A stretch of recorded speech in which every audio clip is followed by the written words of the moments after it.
All right. So this is my first live stream attempt. Um, we're starting a new game today. Well, technically I started it yesterday, but we're actually going to really start it today. If you know what I mean. Kind of just got the basics down. Make sure the audio is okay.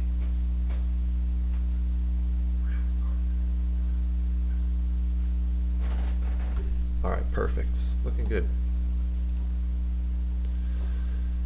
So this is where we are, chopping block. I got this idea to make this game where you like just try to make cuts and things as perfectly as you can, right? So if you have if we start with the salami stick, and the prompt is something like you or make exactly 23 slices, or like say equal slices, right?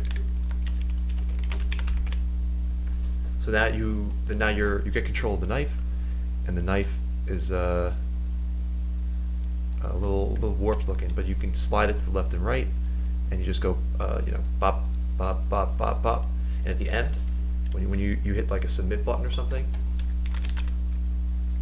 and then when you click it, it will take all the pieces and it will like lay them out flat, and it will give you like the weight of everything. So like this piece was 23 grams, and then this next one was like 44 grams or 42 grams, and then you can kind of assess how well you did it based on like the standard deviation, I guess, of all the numbers here.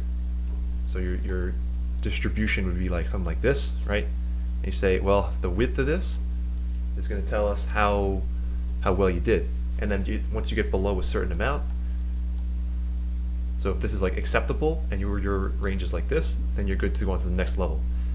And then to make it more interesting, we can have a bunch of different shapes. So like the salami is the easy one, and then also cucumber is like this. This is like a general category of levels. Then you could also have a cake, where you have to say cut the cake into like 17 slices or something. And so the slices would look something like this, right? You're controlling, the knife goes in the middle and it makes this line out this way, and like this and this and stuff. And let's see what else we got. There's the circle, and then there was like a carrot. So if you are trying to make equal sized pieces of a carrot, you would want pieces to be pretty thin over here, but pretty like long over here. And you have to figure out how to do that. And let's see. So this is, I think this would probably be harder than the circle. So let's say this is like 1.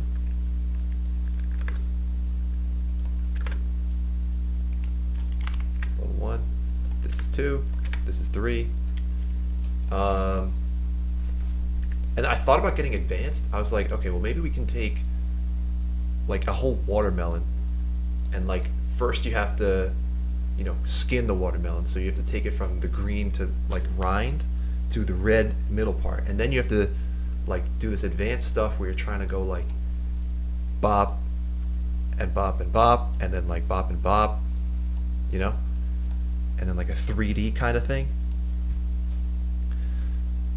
But that's like a little too advanced.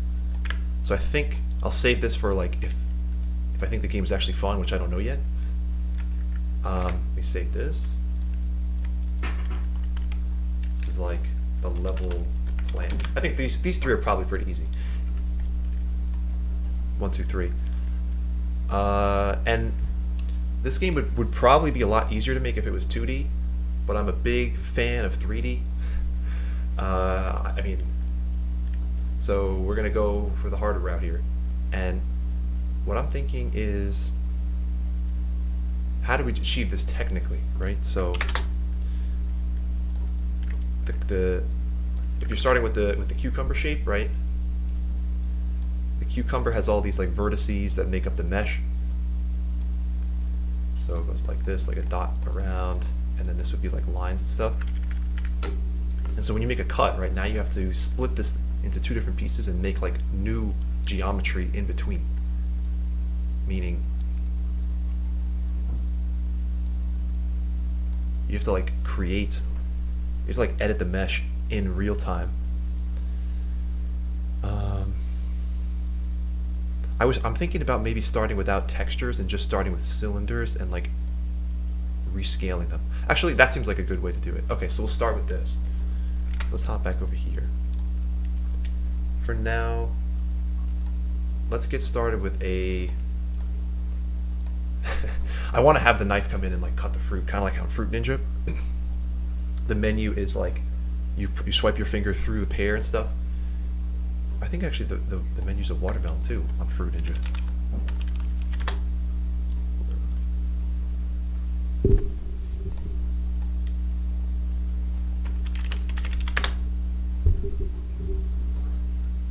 Yeah, the watermelon. So you just go like bop. I'm thinking about having something similar. Oh, what is this? Is this like a new 3D version? Is this the same game?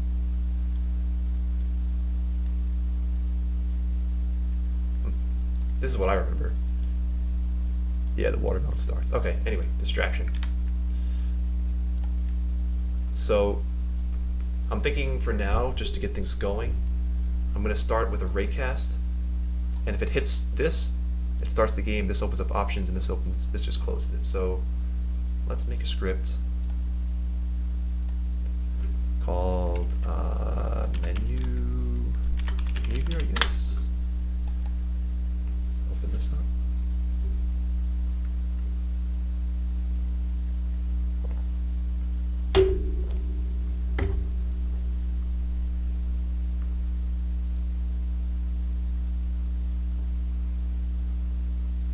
Okay.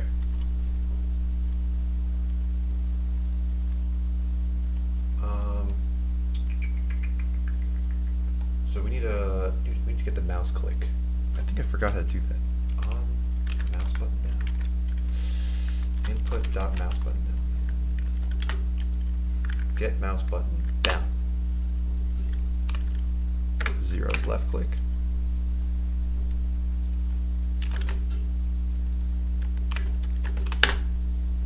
Right. During the frame. Okay, yes, this will run exactly once. Get rid of this crap. Void on left mouse click. We'll call this function in here. So now let's shoot out a ray. So new raycast hits.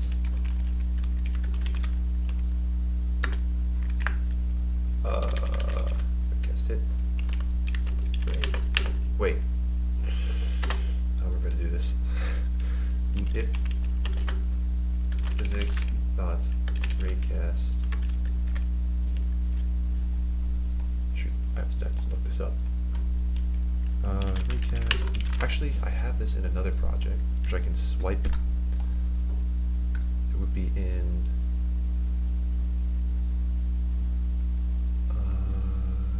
We could go to this. Which one would it be?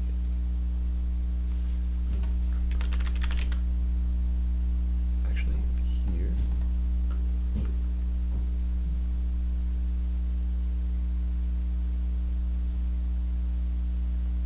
Where did I put it? Oh, here we go. And then we got to go to here. And then I think this is another project that I'm working on. Just going to swipe over some of the stuff I already made. Here. This one. And we're just going to grab the physics okay, it's not here. It is in the other one. Sorry. Come out here. This script.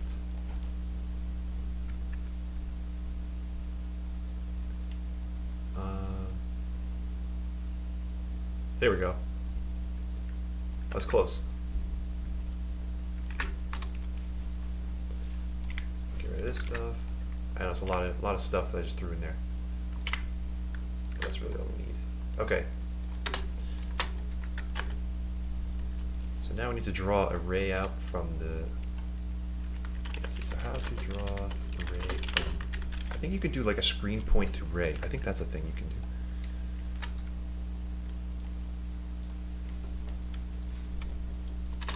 So I think it's like this. Ray, click ray equals camera dot main dot screen pointer array. There we go. And then we're going to get input dot mouse position, just like that. We can throw this in here.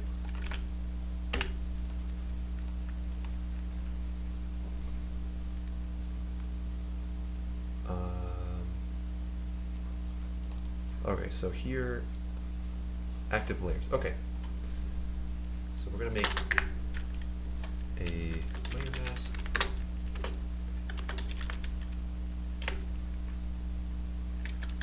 Called clickable layers, and this will act as the layer in which anything can be clicked. And this range is going to be very high because we don't really have a limit here. So now, and then let's just print out something. Make sure we're good this far. We'll do a quick little test. So what this is going to do is it's just going to draw a straight line from the camera from where you clicked up until you hit something. And it does. It's going to print out, oh wait, oh, I guess I meant to put a word in there, but I put a variable instead. So let's go to test this out. We're going to put, let's make sure everything has a collider on it, which this one does. And we're going to put this on the clickable layer, which I'm now going to make. Layer clickable. Layer clickable. Layer clickable. Let's test it.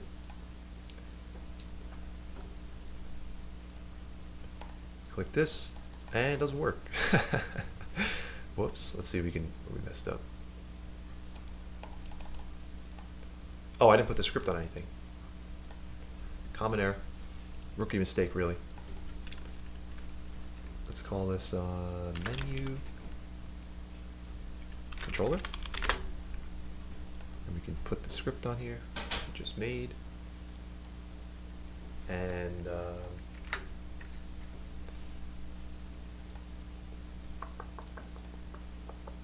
okay, there we go. Now the script is actually in the game. And it still doesn't work. Alright, I'll try taking a step backwards. Input the, okay, so let's see if we're even, we're going to print out yes on the click.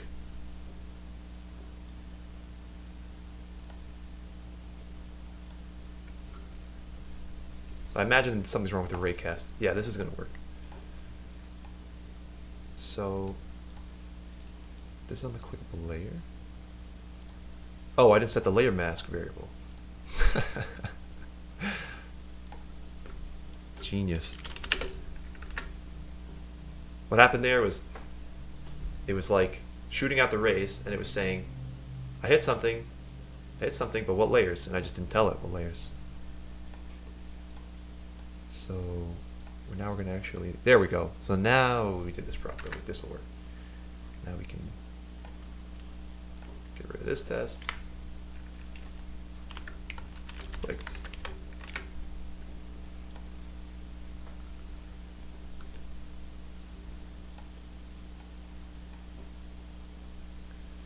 All right, there we go. So now it would hit the watermelon, but not the salami or the pear. I must have not set these in the, oh, they don't have collision. Okay, this is the capsule collider. Let's see if it automatically fits on there right. Look at that. Man, Unity's pretty smart sometimes. And then we need, this could be a capsule or a sphere. I think that'll work.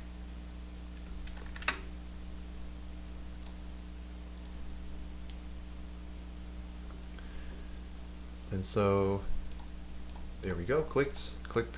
Perfect. So let's start by differentiating them. So now if we could do it based on the name, right? So now they all just do this. They all are the same thing. So how do we tell if this is the watermelon, the salami, or the pear? I'm thinking we could either just check the name here.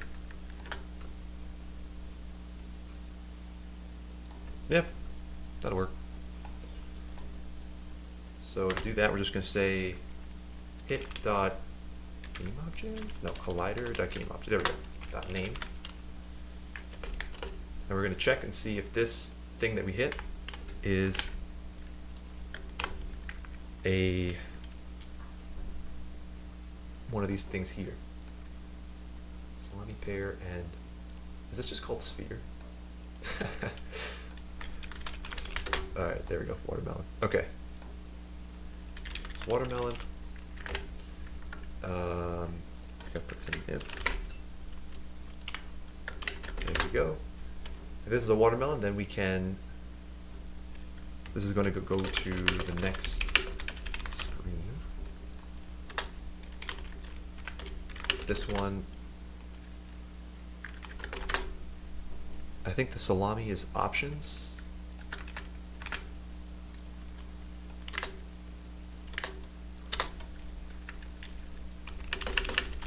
And the last one is quits. So this is an easy one. Here. It would be application.quit.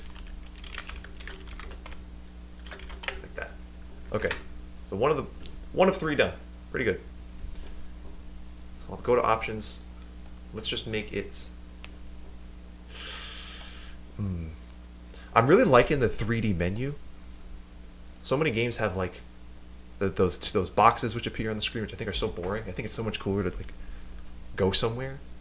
I mean, unfortunately, we're in a blue void, so there's not really anything interesting.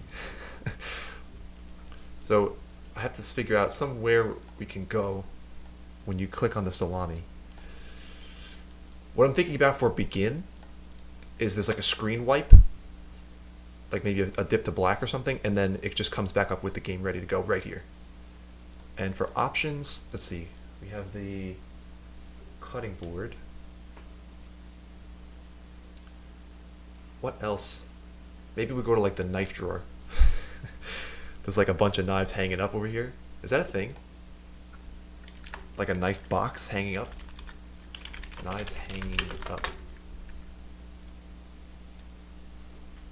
Yeah. Yeah, like this. And then you could say,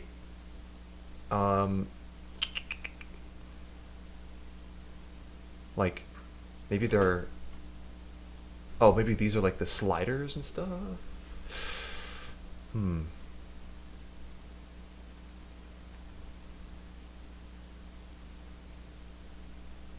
This is pretty cool. Doesn't this thing get dirty? I guess if this is clean, so like if you wash the knife and then you dry it, I guess you have to dry it. Because I was thinking like if you put it on there, maybe it would get rusty with all the water. But I guess you have to just dry it, and you couldn't. It seems a little dangerous though. If this is just like on your wall in your kitchen, do people actually do this? Anyway.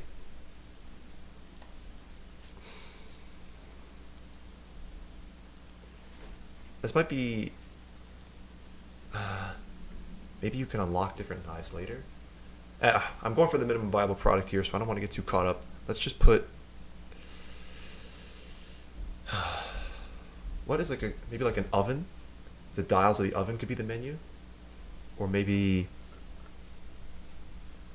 like you turn on the stove, the water boils, and that's like sound on. I do want to have this take place in a kitchen and not just be in here, because right now this kind of feels like a mobile game. And especially the font choice. I don't really like this font that much. It's okay. Let's decide.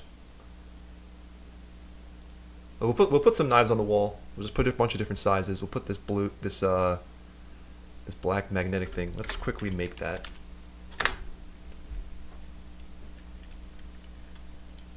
This will be easy.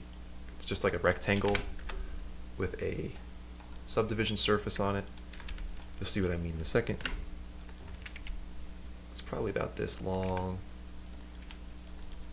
Maybe a little longer. And then subdivision surface. This kind of makes it, well, that's not very clear. Kind of makes it look like this. There we go, that's more clear. It just kind of rounds things out.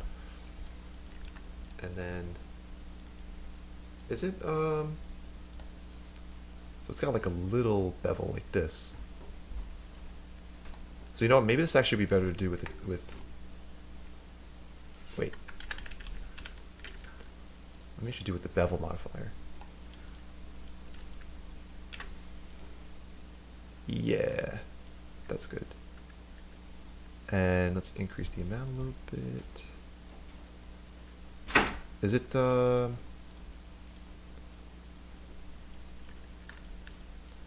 it doing anything? Am I stupid? Don't answer that. Okay, it's doing something. Wait, what?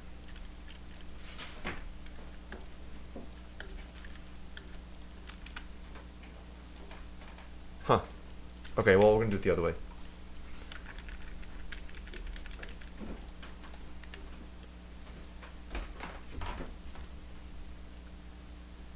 Hold on just a second.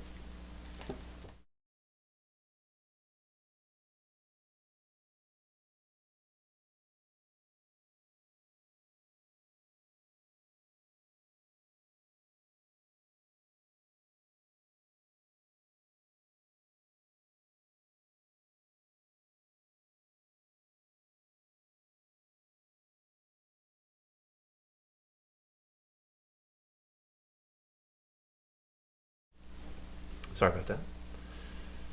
All right, so let's get back to this. Okay, so we're gonna do the subdivision surface way because I'm an idiot, frankly. Bump this up again, and then maybe, yeah, that looks good. And then what I'm doing here is I'm adding a loop cut, and then you can kind of drag it like this. So you see how, okay, you see how this is like rounded in the X to Y. There's like a smooth side like this, and if I loop cut this way, now if I drag it over, boop, now it doesn't do it anymore. So that's how I'm getting this, I'm copying the shape of this thing. So it's got a flat side and only rounds on this side, and that's how you can stop it. And I think I'm going to be lazy here. I'm just going to add a mirror and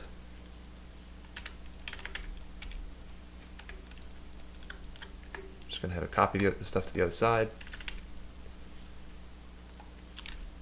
Oops. Turn this on. There we go.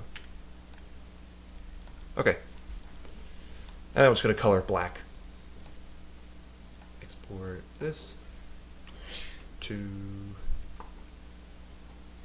Oh man, I always get lost when I have to go through my own documents. I swear I'm organized. I just have a lot. Here, you're kind of looking at all the other stuff, all the... If I go back, you're looking at all my other proprietary information. So let's put this... I don't know. I'm going to call it magnetic knife. What is it actually called? Rack. Magnetic knife rack. Make sure the export settings are right. Okay. And then let's put this in here. And now I'm thinking, right now I have the cutting board stuff and the knife in the same thing. So why don't we just call it cutlery? And then put this in here. And then we'll give it the same material as the handle, maybe?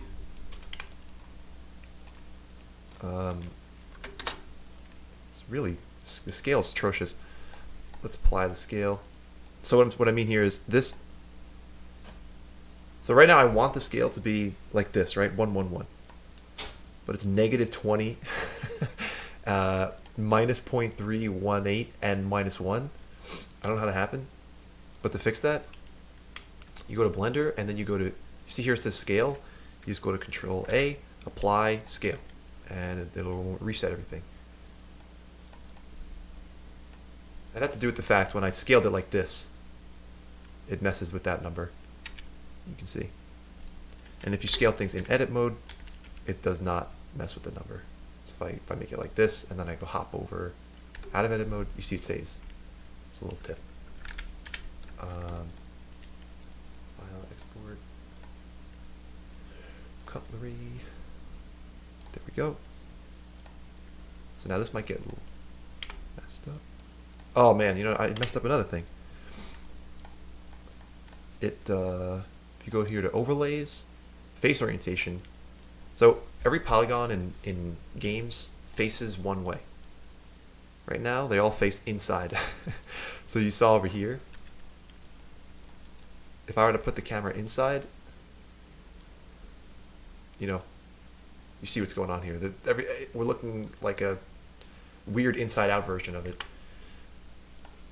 So to fix that, we're going to go in here, select all, Control-Shift-N, recalculate inside. For some reason, inside is outside. If I hit this button, right now it says inside. Oh no, it's right. Never mind. Sorry. Can't read. Let's export this again. Now we should be good to go. Yeah. Okay. Let's bring this back to home here.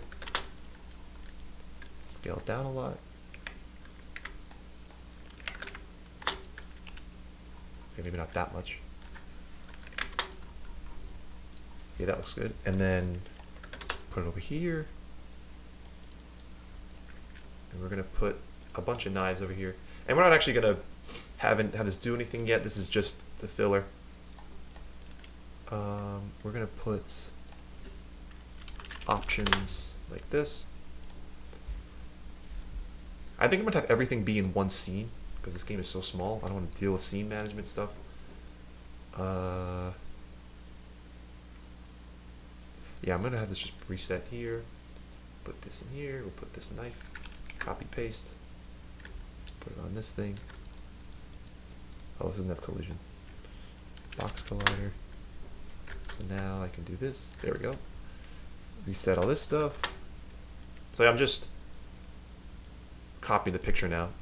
So it's all facing left. I guess if you're right-handed, that makes sense.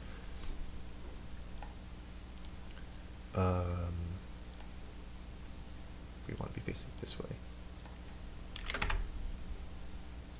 And it has to be like this. Okay.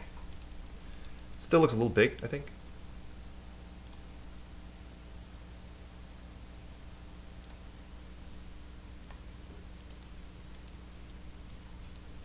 Never mind. Maybe a little too long though. Okay. So let's just put a bunch of these in. I really think this is dangerous. I hope people don't actually have this in the house. Unless you're like a professional chef. Alright, so I think we're gonna make this one like a 2. Let's do 1.8, 1.6. Let's do 1.6, 1. We'll go down in like a kind of even way. 1.4, 1.1. And we'll just put 2 of the same because nothing is perfect. Nobody's perfect.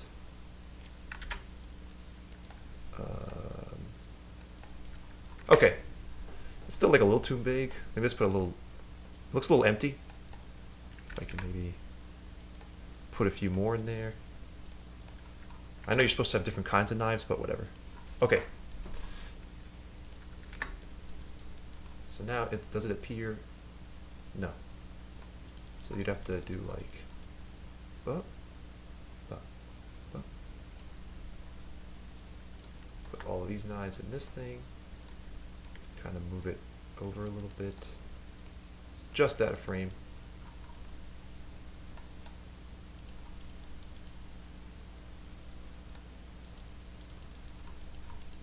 So you can see the camera field of view is with these white lines here, and it would just like turn like this, and there they are. We'll do that. Actually, how are we gonna do this? Okay, I'm thinking about like a whoa to the side.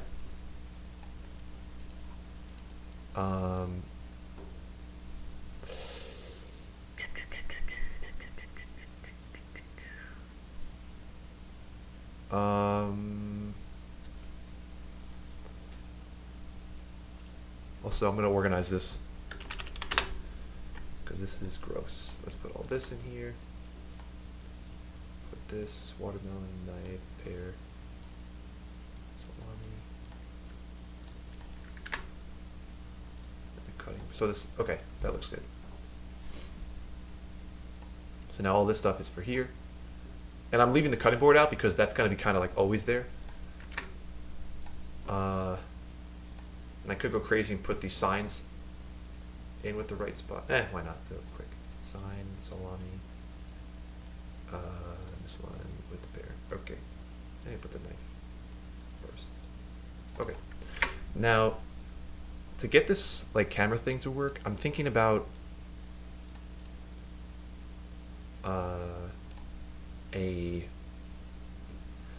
having like a what do you call it? Like a focal point that you can that like swivels around, right? So it starts here and it starts here, and then the camera just looks at this, and then that'll be smooth. I think that'll work. I originally thought that I'd do it by just spinning the camera, but I don't know if you saw the camera actually, like, if you just spin it, it kind of it's not rotated properly. And I don't want to worry about quaternions and all this other stuff, so let's do it this way. So let's get an empty in here, reset, and so now let's have the camera, let's make a little script for the camera that always looks at the point.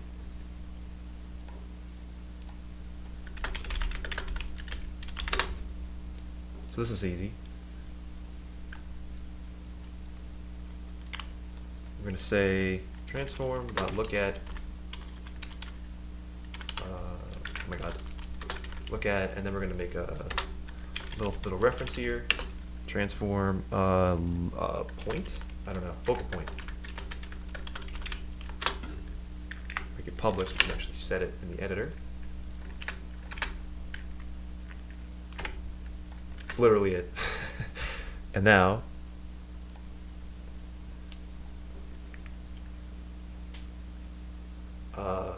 we need to attach it, and then we need to actually set the focal point, which is this thing, and then where's the camera? Here, and then put this like this. So now, if we, I'm gonna turn this like this. If we run this, we're gonna see. Let's put the game over here. You'll see that the focal point now. Oh, not bad. So if you can imagine like a I'm thinking though this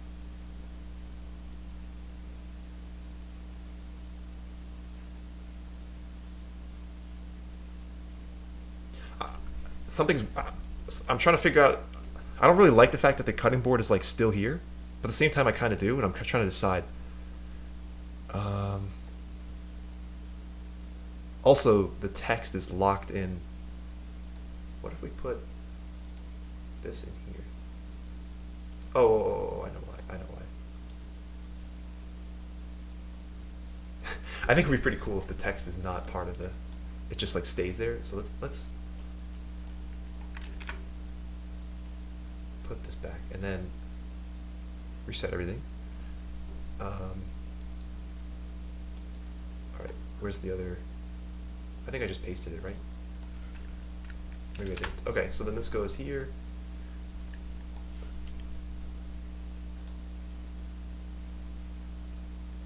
We're gonna make the text also 3D, because before it was just part of the screen.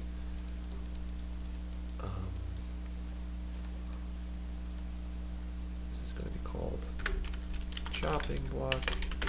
Oh, not chopping black.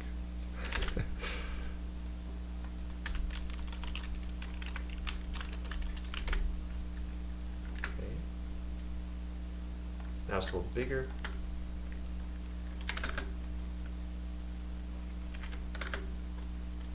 Maybe too big. Oh, actually.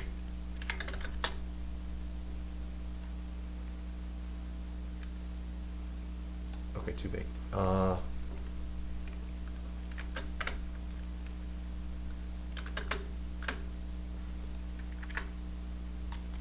can get rid of this stuff.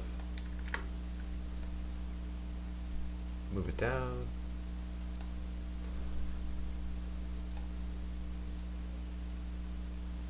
Okay, maybe it actually is too small at this size. 260.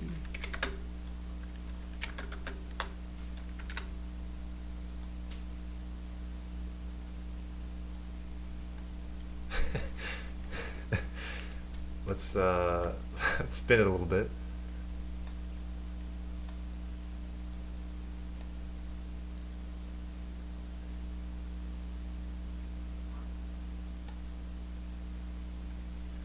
Why does it not look centered?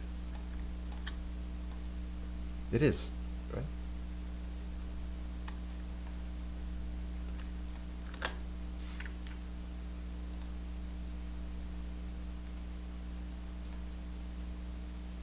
Is it centered? There we go. There we go. There we go. It was lined up with the salami.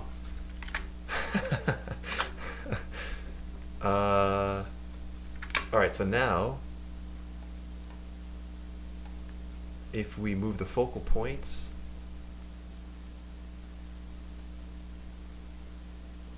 all right, well, that's a problem. This needs to be a little higher. Yeah, where is this? 0.5.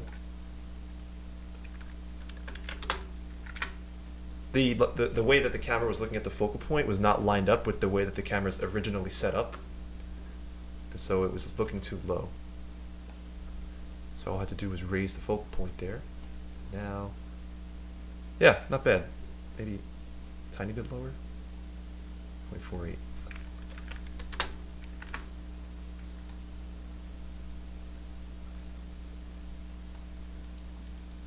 Now, yeah, I like that. That's better.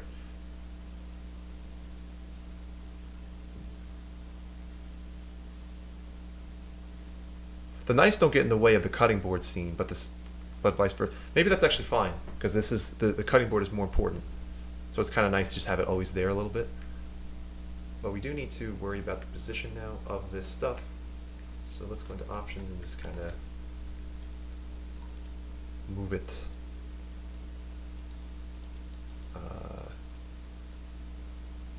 like here.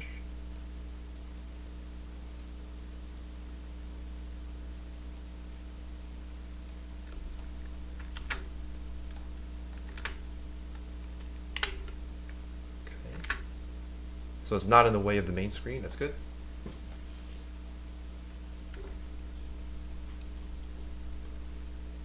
So let's test this again. Focal point. Bring it. Boop. Perfect. Perfect. And what position is this? 4. I'll just copy it. I'll write it down actually. 4. Oops. 0.5. Minus 2.2. Okay. All right.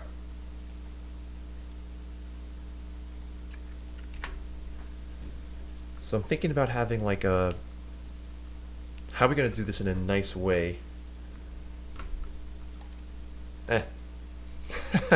Forget it. Let's just make focal point behavior. I was thinking about having like a nice little organized,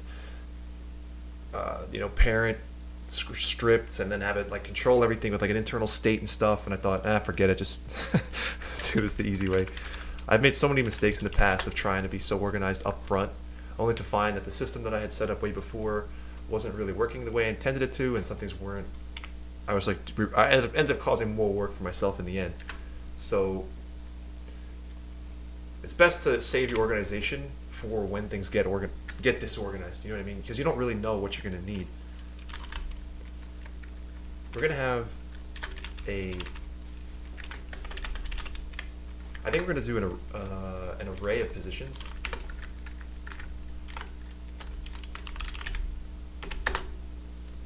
Or you know what?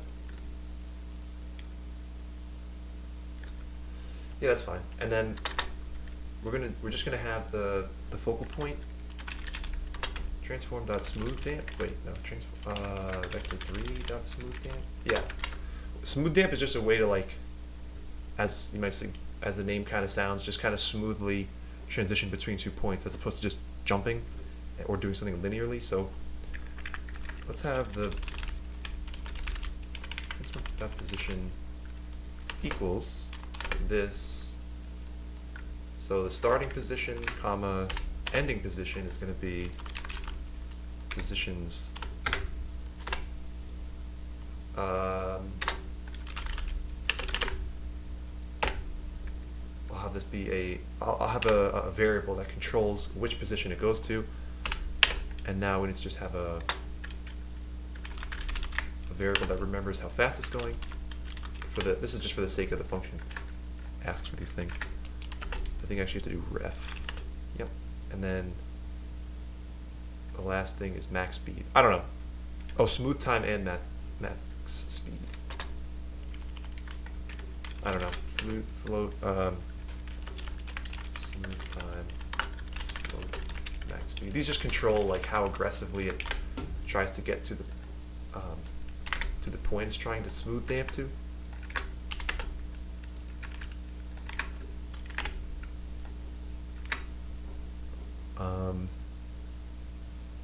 We'll just set this. We'll just feel it out. See. So focal point now is here. Okay, so let's get this script. We have 2 positions. The first one is its current one, and the next one is this one, 4.5 minus 2.2. Is that right? Yeah, okay. All right, let's test it. This is my work. Oh, I did it again. I didn't make this public. This one we don't need to make public because this gets completely overwritten by this function. I didn't save it, did I? Oh, I did save it. Okay. So now if I set this to 1,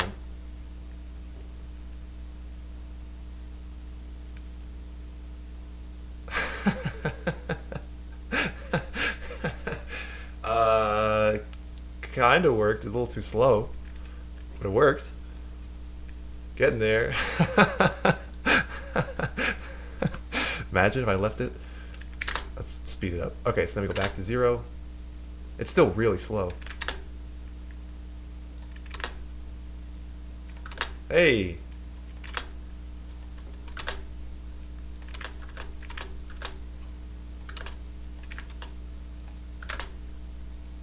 That's fun. Because of the way that the geometry works here. So I guess another advantage of doing this with having a point that you look at as opposed to the camera rotating is you can kind of see when I switch. Let me slow it down so you can see. It kind of does like a scoop as it goes to the side. And that's because the focal point is moving in a linear line from point to point, as opposed to like an arc like this. Well, that's really cool. You can just kind of pull it and it still goes back. That is so cool. I wonder what that looks like in the game view. Yeah, so, and it adds a little bit of character to the transition, although it is too slow. Okay, enough of that. So 0.1 and 10 are the numbers we want. Okay, let's do a push. It's a pretty good amount of progress here.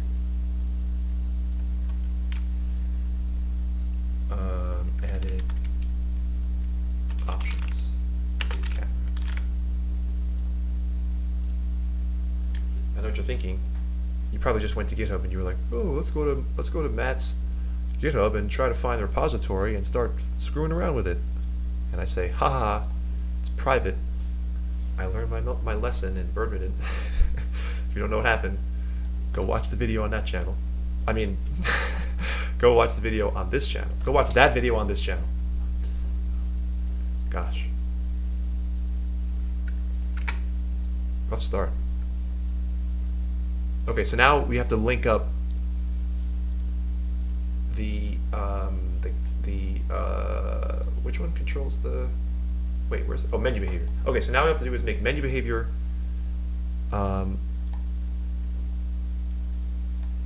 we have to make menu behavior do the thing that we were just doing by hand. So let's put this in here and call this title. So now that's all together, and then same thing over here. And then we also want one of these knives to be the back button. I'm thinking about just having the first one.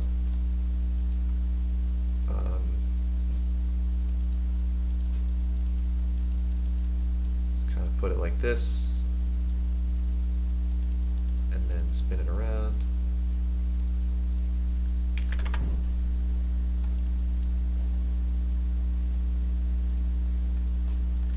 Set the text properly. Back. Okay. So now if you click this, now this knife actually should be clickable. Oh, shoot, I put it on the, oh what, they're out of order. Oh my god. Alright, I'll put this one first. This is going to be clickable. No, we don't need to do that. And then we can do the mesh collider. So in this situation, a box just won't do the job. Convex, no.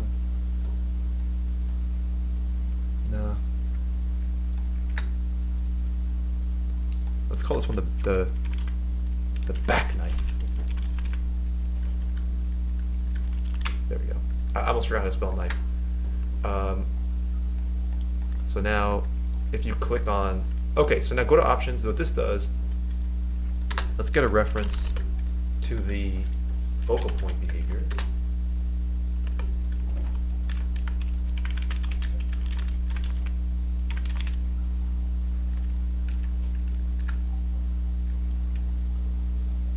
No, called, yeah, that's a little more clear. Okay, we'll go here. Now if you click on the salami, go to options, right?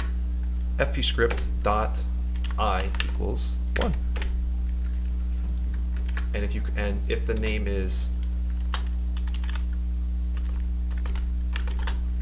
the back knife,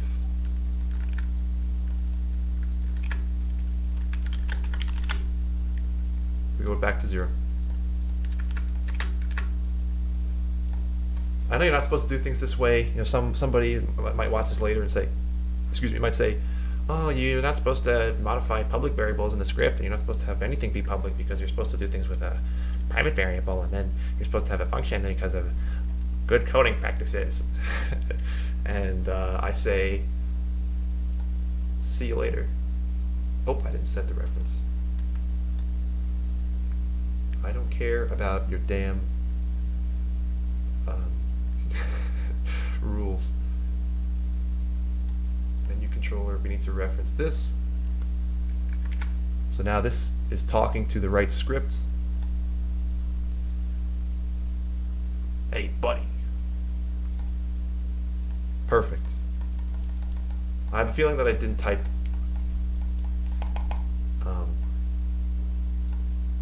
I did not type the name of the knife properly.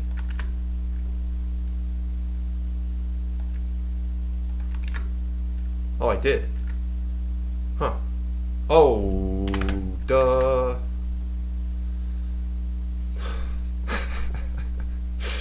Programming is so annoying sometimes. There we go. Okay. Okay, this is looking good.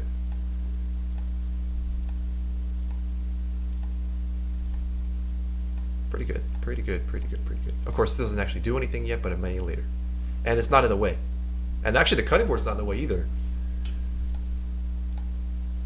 That's cool. I do want to add the title over here, though. I copied it, and I never actually moved it over. I don't think... I don't know how to... You know, it's probably gonna... Whoa, that is cool. That's a cool effect. Looks like scribbly. But we're gonna move this into here. And center it nicely. Spin it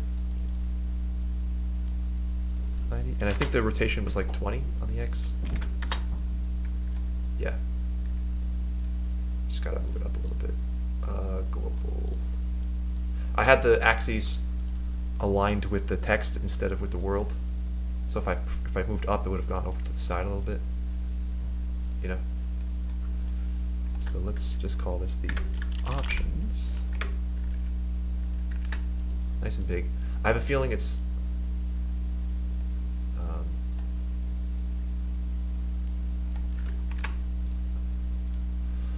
things need to get moved a little bit. Let's see. Yeah.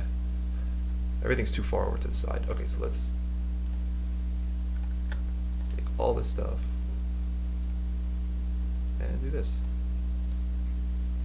And again.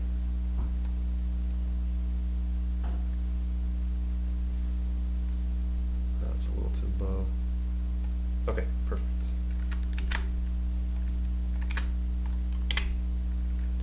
Options. Everything seems to be in order. Okay. Nice. Back. Perfect. Perfect, perfect, perfect.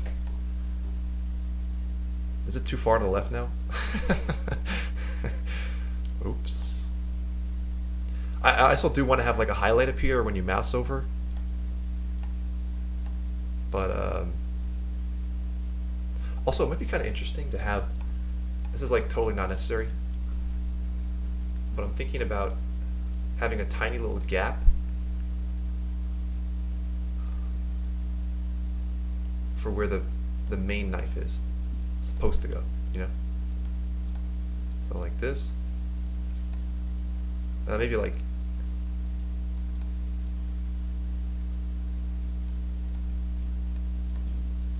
like this. Is that stupid? Yeah, it's dumb. Okay. Anyway, we got the options thing working. Now the begin. Finally, we can get started on the actual game and know this grunt work stuff. Let's do anything. Options here. This text is a little too tilted. I think I'm gonna bring this back a little bit more.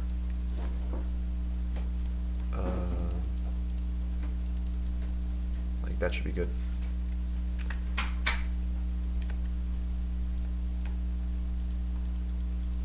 Okay.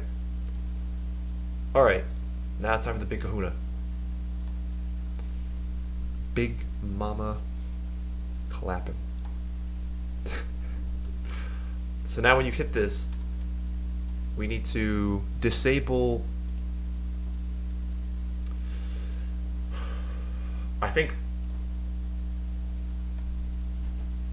both things need to get disabled. So let's make a reference to both things, transform the options, stuff, and menu stuff.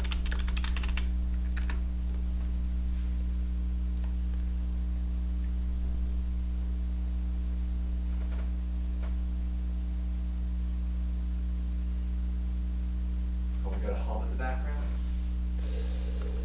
I do not know. Oh, I know what it could be. Was that it? Let me know. Mr. This Man. Welcome.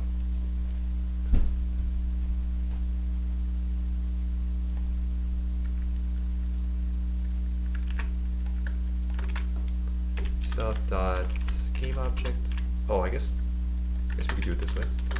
Save a little variable. Save a word, I should say. Dot enable or set active false, and set active on this thing false. Let's go set those.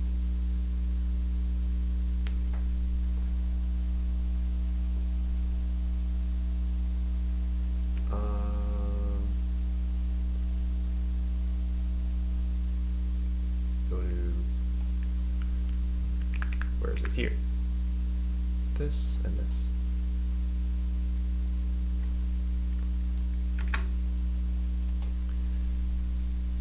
Actually, it shouldn't just disable it right away. It should do a transition.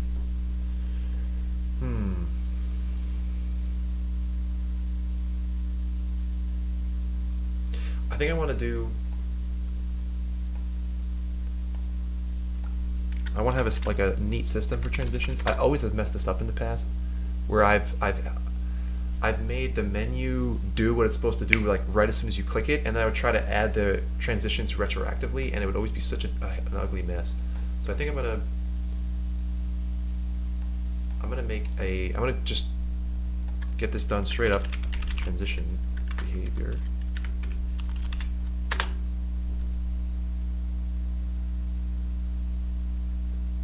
gonna call this transition. Attach it. Now the canvas is going to have, I think, a big circle. Does it already come with one? No. Okay, so I got to quickly make a circle. And I think it's going to be 2000 by 2000, like this, and then got to fill it in.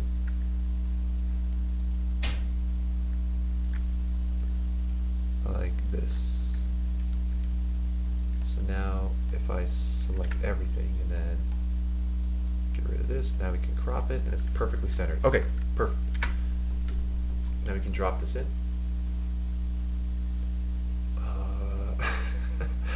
If anybody has this problem, where you have to go find your directory a million times, I relate.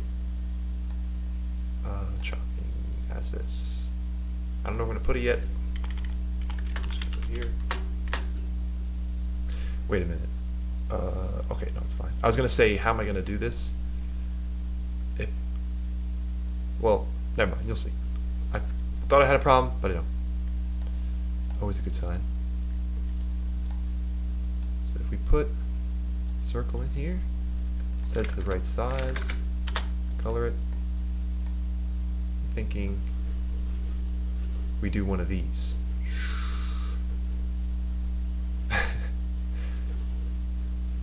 And then while the screen is covered, we do the necessary things. So let's go to menu control, and then we're actually going to have a reference to, instead of doing this, we're going to need this later, so I'm going to comment it out for now.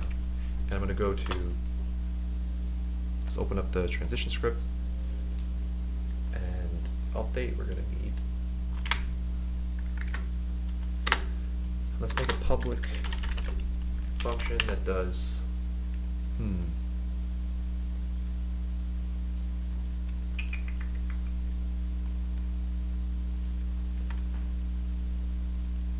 Public function called begin transition.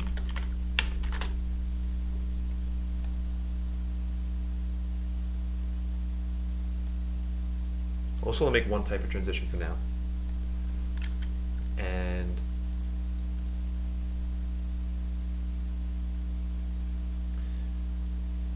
let's do. Oh man, how do we organize this? Okay, I'm thinking.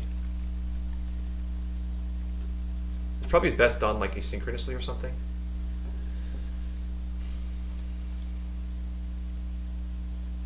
I'll just do a coroutine. We'll just do an easy one. IEnumerator circle transition.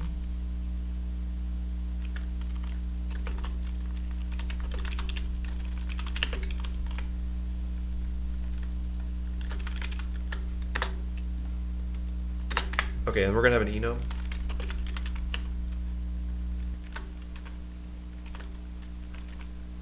I'm going to call it transition types. So we can do other transition types later, like the squiggly one, the circle.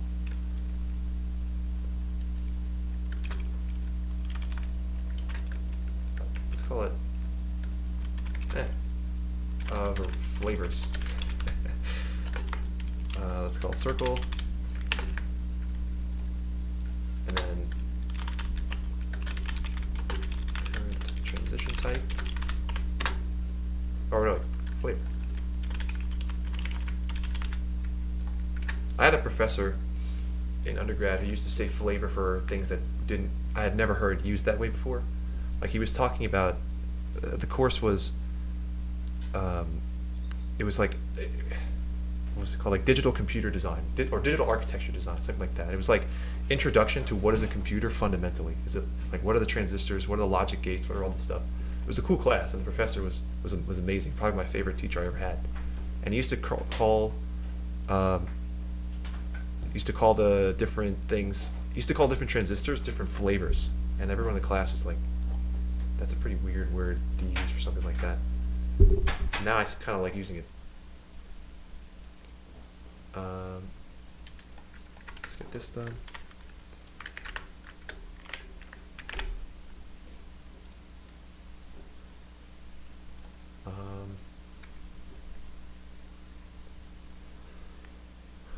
So we probably don't need this, I guess. And we're also going to have a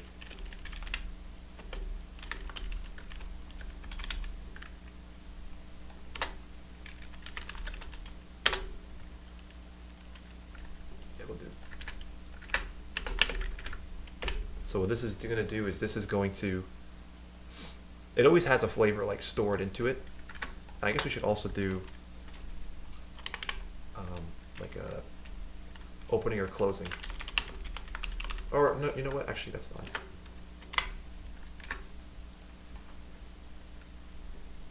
You know what? This actually is completely necessary. We're just going to have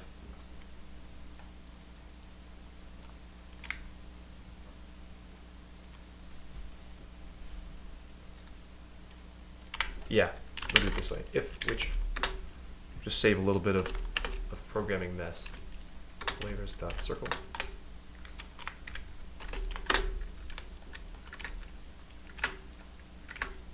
Okay. Now the good stuff. So let's do a while loop. We're gonna put the yield in here.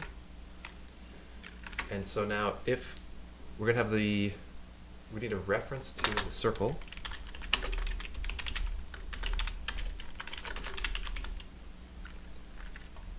Which is gonna be I think a rect transform. Wait. There we go.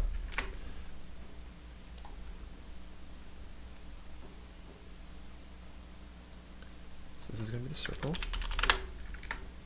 So Now transition. Oh, right. So now what I wanted to do is I wanted to add the reference to the transition behavior in menu behavior. Like this.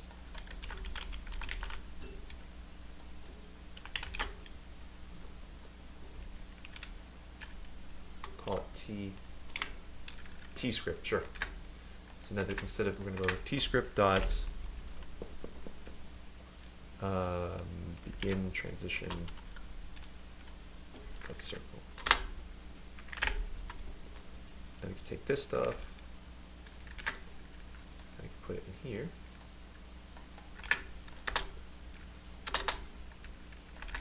So I'm doing a very high level structure here. This part is going to be for closing the curtain, and this part's going to be for opening the curtain.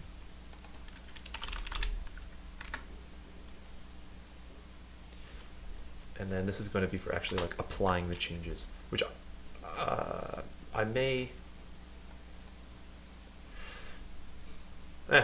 figure it out later. The theme of the video. We need to then grab these two references, put them here.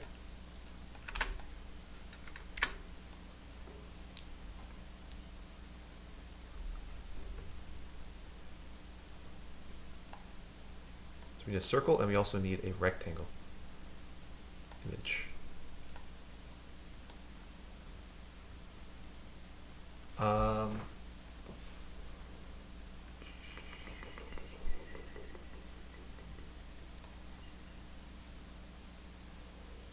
What's the best way to do this? I'm thinking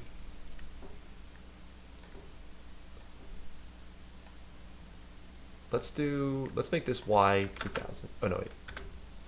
The height's gonna be 2000. And the width, put this here maybe? Yeah, that's good. And then, so this can be the right one.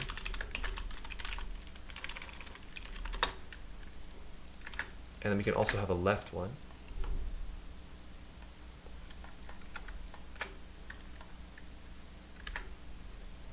And the circle will just kind of like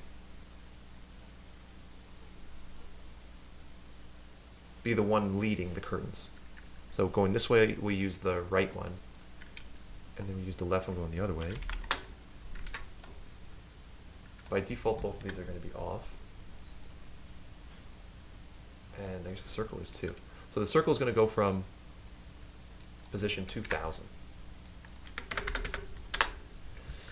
And I'm already starting to get nervous because I know that this game is probably going to get played at a bunch of different resolutions. Let me just lock the player to 1920 by 1080. It's evil.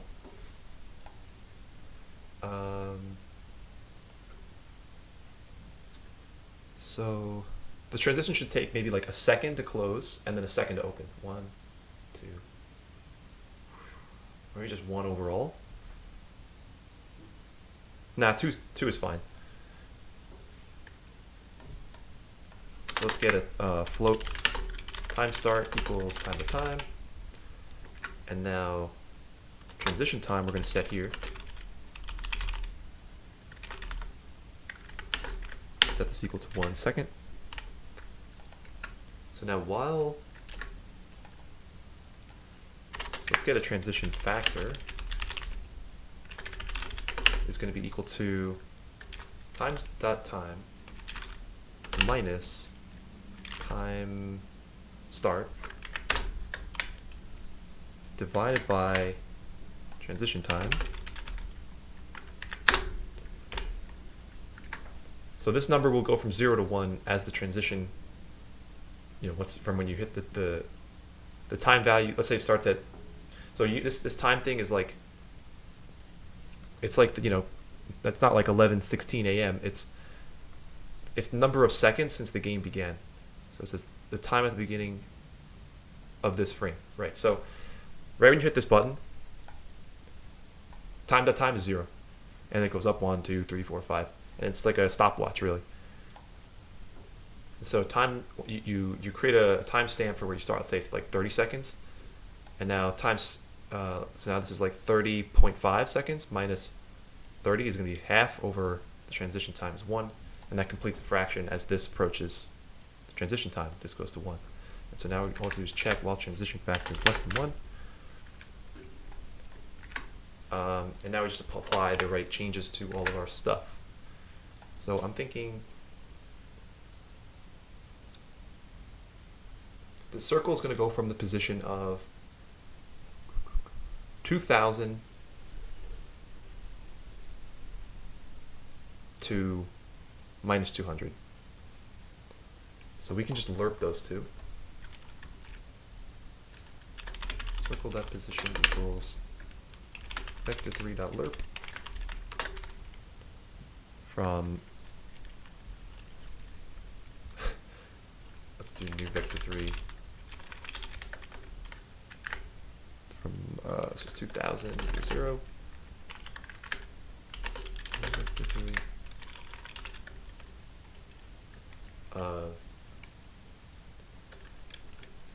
wait, minus 200. Okay, that's what I thought.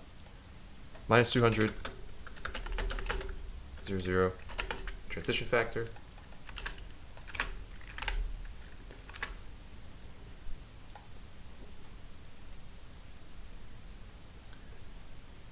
And then right curtain is going to go from, let's get a reference to this thing.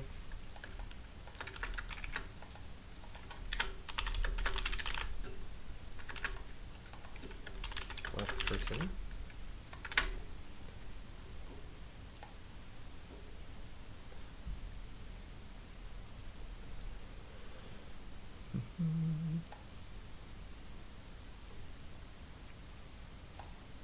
This is going to go from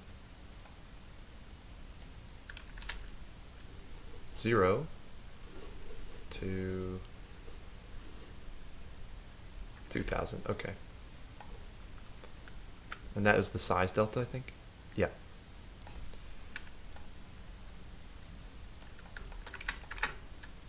So now right curtain, that's size delta. I think this is a vector 2. Yeah, so let's switch this to over vector 2. And I think it was 0 to 2000.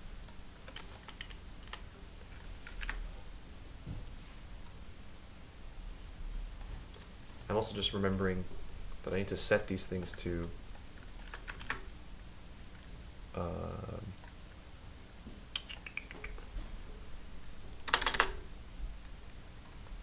so this has to get updated after every frame. I'm thinking about doing it like this. So then it's equal to 0 right away. Wait. There we go. There we go.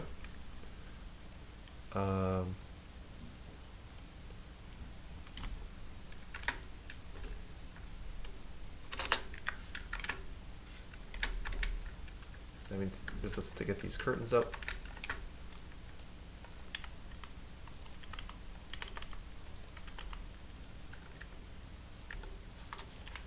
Because by default they're going to be disabled. Let's do game object dot set active true, and the same for the right curtain, and then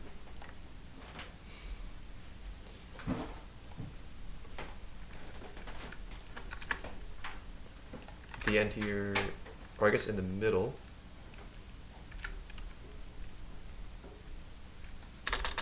where we apply the transition changes.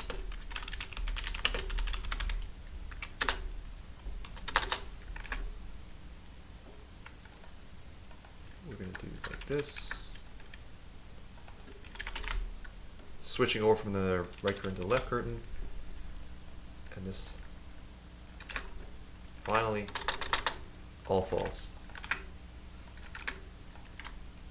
Oh, gosh. It's getting hairy. Bit of space. Okay.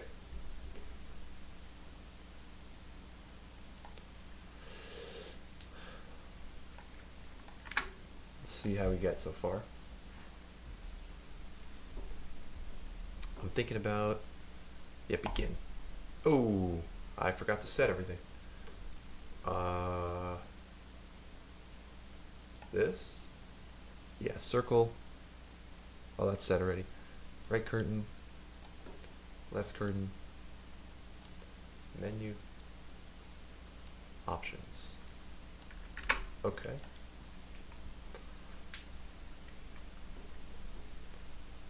Let's see about,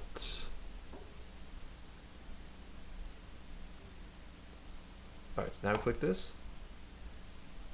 Another null. Let's see. Oh, there we go.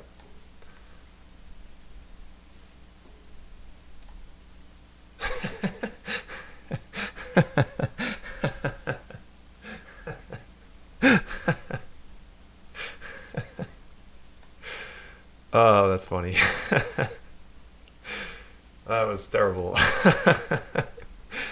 And also, I didn't get this in this side. That was so bad. Wasn't even close. I'm just putting the time variables that we didn't set down here, or was we have to reset them. Transition factor needs to be set back to 0. Okay.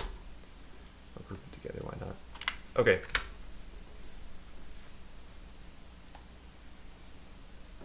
So why was this position so wrong? That's what I'm curious about. It may have something to do with like local position, I have a feeling. Also, I'm just gonna take a guess and say that the circle position going the other way is gonna be like inverted, like this. And also left curtain 2000 to 0. That's a guess. I don't know. We'll see.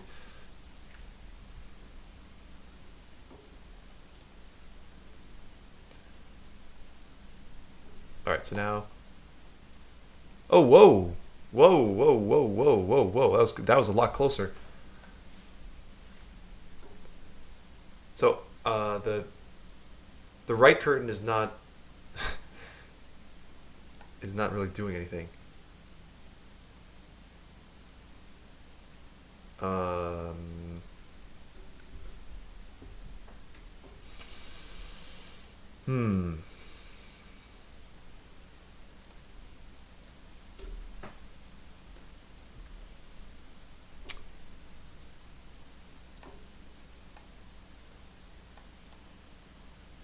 Oh, it is. Well, where is it? I paused it just in the nick of time. But where the heck is it? What?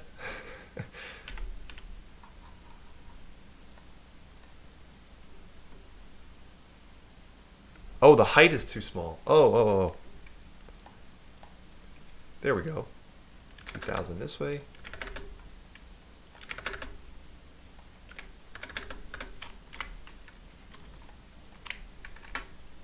It was just making a little skinny noodle going across the screen. It was too small to even see. So now, okay, I had a feeling that might happen. What happened there was the right curtain is like catching up to the circle. So what I might do is I might actually set this number to be like -1000. So that way it doesn't catch up.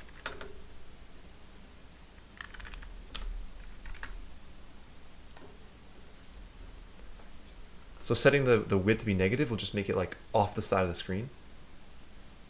And the other thing was it didn't open up the left. Oh man, good stuff. Okay, I had set the right curtain. All these little details, you know, they add up. They really do.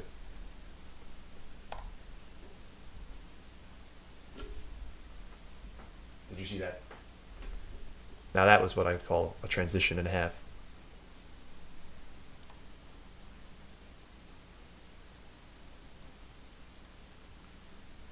It does feel a little slow.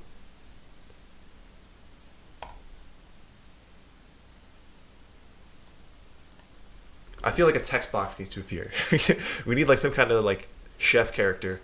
I thought about having some kind of like Gordon Ramsay type character like present in the like he's the one giving you all the instructions. But I don't want to have, you know, just put him in there. I like, you know, I don't want to put like a face. I'm thinking like an Overcooked kind of vibe. Which character is it? I don't know. It's like some face like this. But again, we're just trying to get to the basics through here. I'm thinking, let's get the mechanics going, I guess. So let's start chopping. We're gonna do this really simply with a cylinder. So we're gonna do a 3D object, cylinder. Oh wait, first let's push. Always push. Added transitions.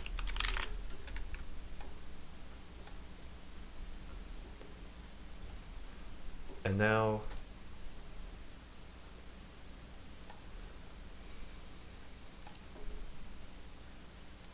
let's get the 3D object cylinder in here. And we're going to rotate it on the X. No, the Z. Scale Y 0.1. Yeah. We're going to do 0.5. All right, so what we're going to do here is we're going to have and menu controller. That's fine. Okay. I took away the button, so now we just go straight into the chopping, the main action here. When we do this,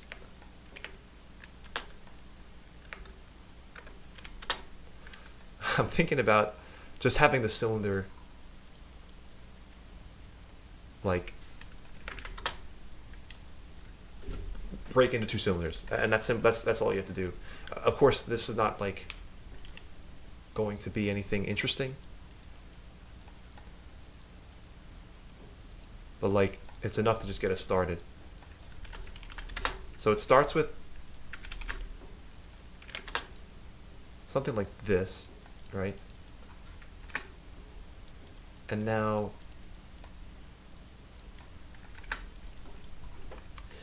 let's get the knife in here, and we're going to call this one game, I guess. And we're going to put both the slices in the game along with another knife.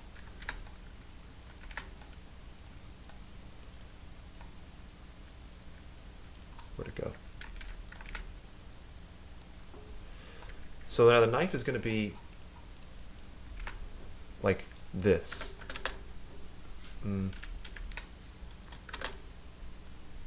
What is going on here?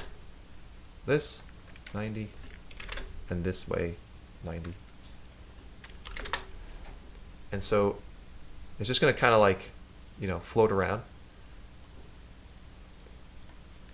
This looks so ridiculous. This looks so bad. We're going to make a folder for all this slicing stuff.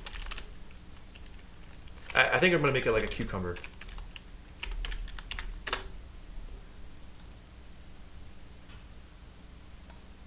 Or actually, keep it slicing for now, and then we'll put cucumber in here. This thing is going to become a cucumber. I thought that would be the perfect place to start. It's nice and easy.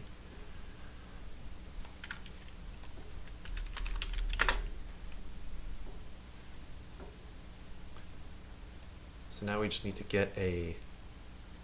Wow, that's a really nice picture. I'm going to swipe it.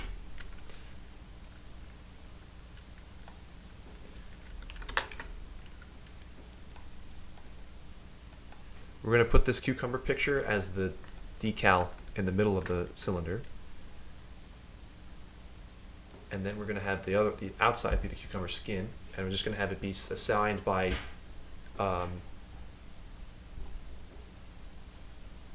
either a shader or by script. Let's see. But for now, let's just get these textures in here. I'm thinking like this. Seems pretty good. Oh, that is so good. It's so fresh. Cucumber cross, as in cross section. And now the cucumber skin. So I did this trick with the salami, and it came out really good. Where I just started with like a picture and just cut it up and put it on there, and it actually worked.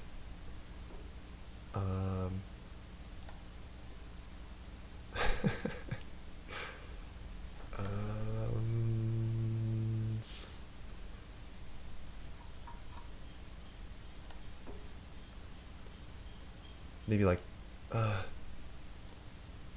this is a pretty good picture. I wonder if there's already a texture for it.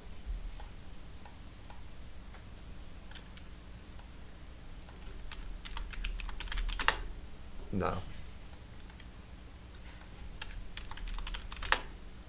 No, I didn't think so. Let's see, cucumber skin texture. Oh, wow. Wow. These are here already. Okay. That's pretty good. It's not very many. It's kind of just this top row here. This one may repeat pretty well. I guess we'll start with this one.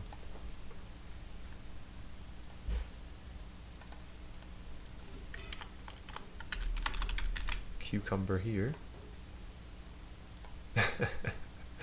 Now let's create the material.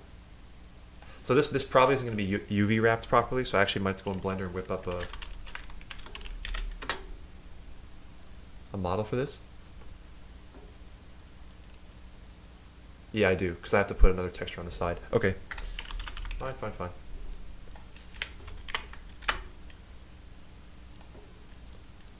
going to shade auto smooth, and then we're going to rotate on the X90. Okay. Now let's get these UVs. UVs. Okay. So we're going to actually have two different materials.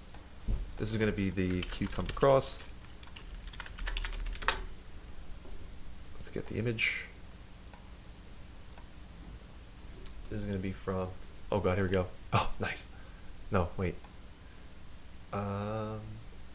Cutlery. No, wait. Am I in the right spot? Slicing, here we go. Okay, this one. Alright, and then this one is going to be cucumber skin. Another texture. Really, I couldn't remember. Cucumber here.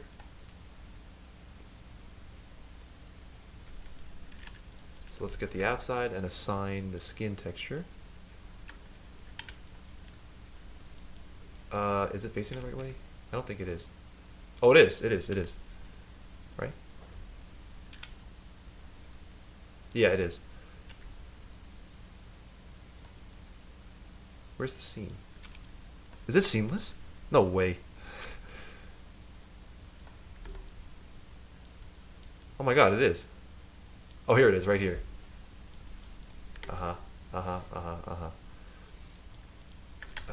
We can fix this by just rotating on the Y180. So now it's on the bottom.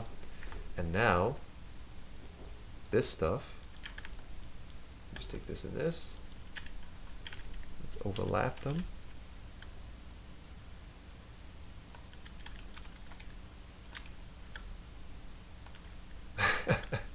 Oh, this is coming out so good. Oh, it looks great. It looks so good. All right.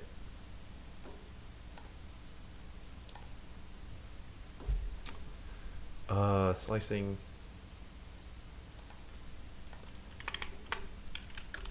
Cucumber Nice. All right. Drop this in here. Whoa, it's pretty big. And then we can put our textures on here. Because, well, first just make sure the seam is in the right spot. Yep, it was.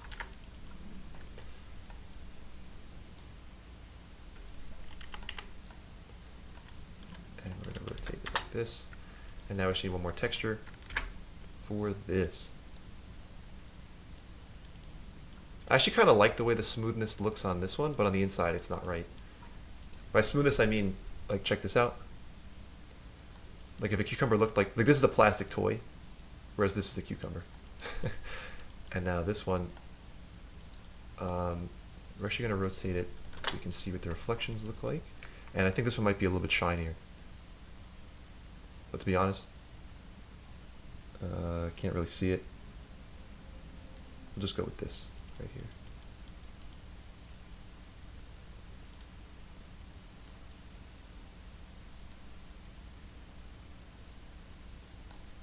I kind of like that, the full one. I wish there was a normal map for this, which would give us some more information about the reflections. So maybe I'll just turn it off. Yeah, okay. Put this back to 90. Oh, wait. Negative 90. Okay. All right. So obviously, this looks like crap.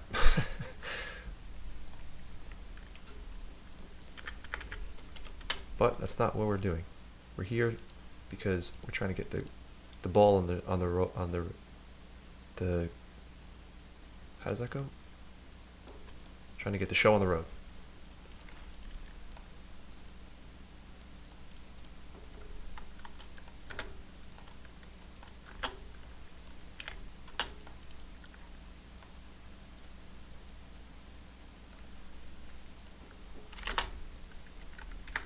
I think I'm just gonna have them repeat. I don't have the, because the texture is not seamless.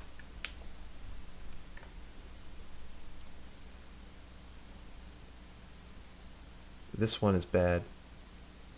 But you know what I could do actually? In here. Okay, so this is worth the time. I'm thinking about maybe putting the cucumber skin texture in a shader that's. No, it's not good. That's gonna, no, never mind. I was gonna say maybe you could like have the computer tell it how to wrap, so that way it would actually look right. But I don't think it's worth the effort right now. It's like a later kind of thing. So we're just gonna, I think I'm just gonna stretch it out like this. Oh, so gross. So gross. It's really just putrid. Sorry for the eyesore.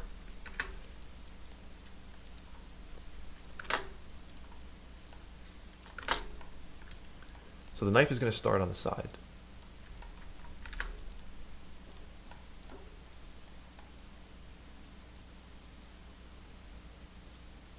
The shadow's kind of ugly. Maybe, I think I might know how to fix it though. I think if we increase the shadow distance for the highest possible one. Oh, that actually kind of looks better. Oh, never mind.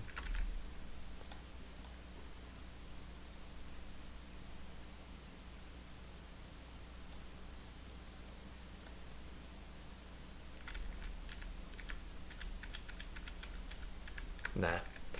It doesn't. It seems like it's just gonna have to be ugly. If I make it bigger, does that solve anything?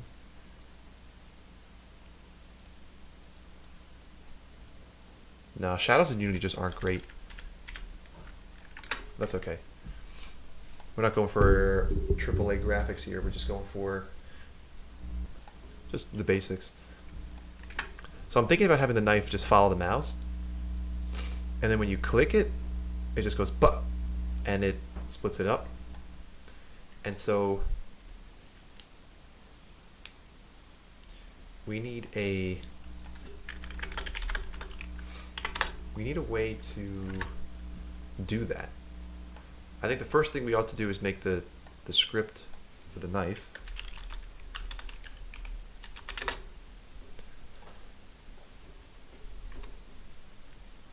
And we're going to have, I think what we're going to do is we're just going to set the position based on the, so input.get mouse position, right? Or just mouse position. Yeah, .x. I'm just going to say transform dot position, there's a new vector3.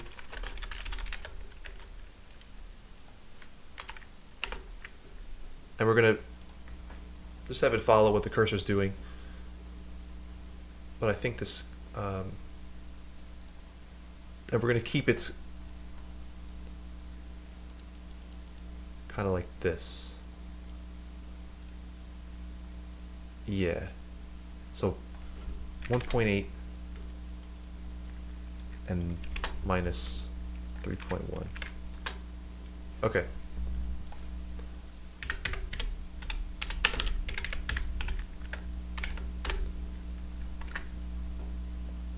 And they're also going to have, I have a feeling this is going to zip, the input mouse position is, I don't think it's centered at 0. I think it's like actually like a number between like 1920 and 1080. So this number is going to be like way too far off to the side. So I'm thinking about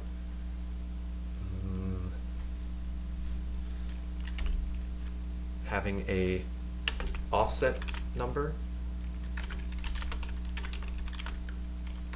and a scale number.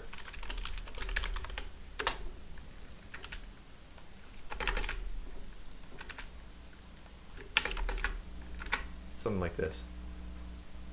Okay.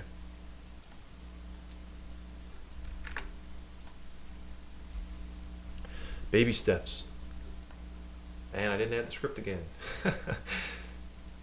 Genius. Okay. So scale, we're going to keep it 1 for now. But it's probably going to be a very small number. Yeah. Let's go with 0.00.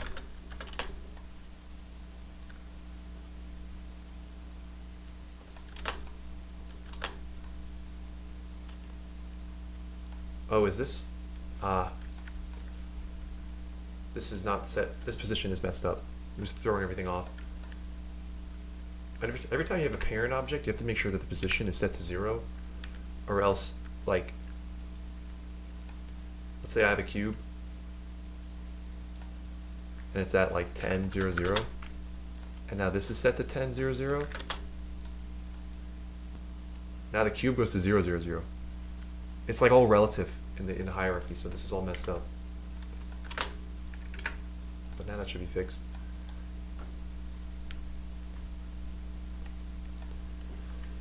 All right, so now the knife is going from very far away. So this is going to go down to 0.1.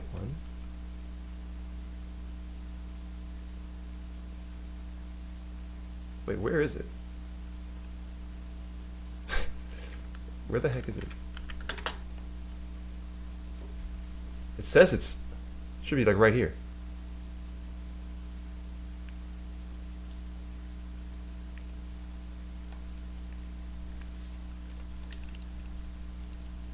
Huh? What? Oh, it was messed up again. Now this is 0.5 minus 0.5. Yep.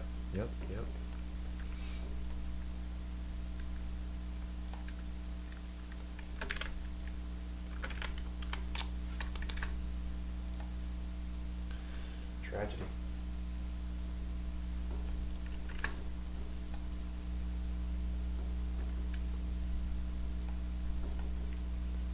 Oh, there it is. Look at that precision. Okay. 0.001, right? Oh, okay. All right, so here.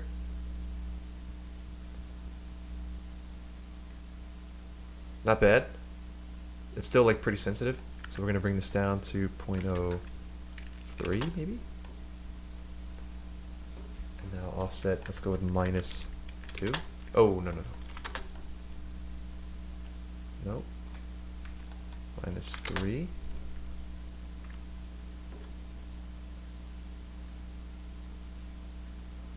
I wonder if it'd be better to raycast onto the cutting board and use that as the position.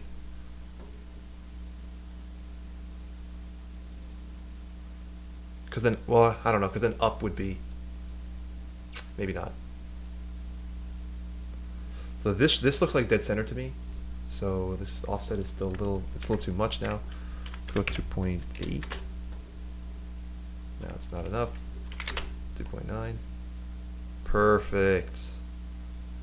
Perfect. Yes. Yes. Yes, that feels really good. Feels like it's just ready to come down and slice my cursor. Alright, so -2.9 and 0.003.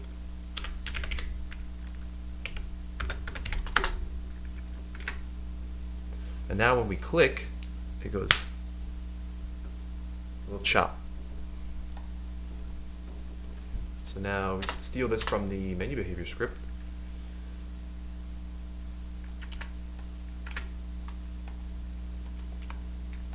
Get the mouse click function and just connect it the same way. So now when we click,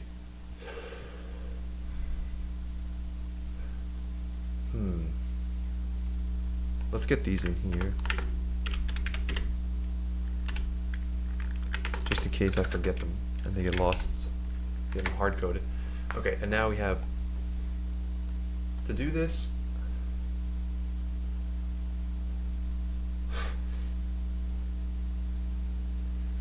My first thought would be to have the knife come down like a smooth damp, like whew.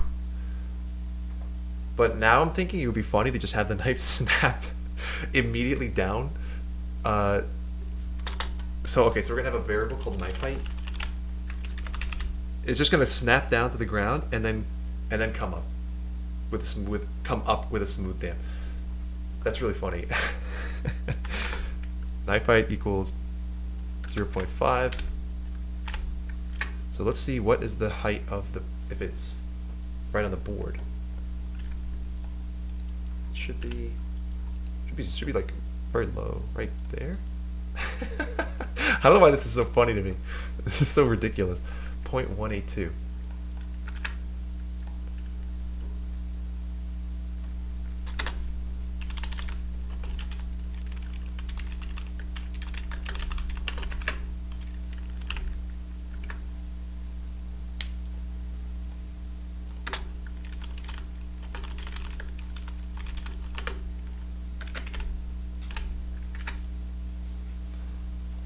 So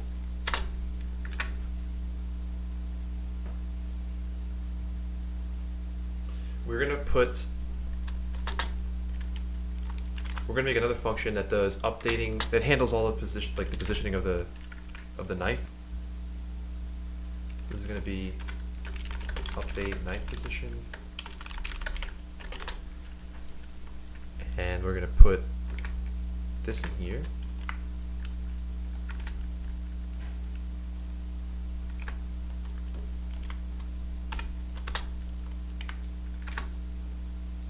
And now this is going to be knife height. So when you click,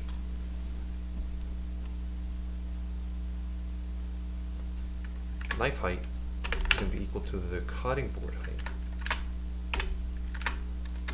But by default, it's always going to be trying to smooth damp back up to the cutting height.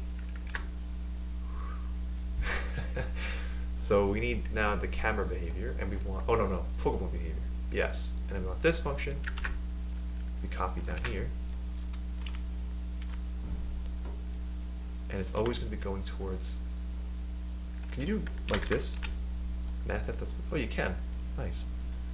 Okay, so the cutting board, or floating height now.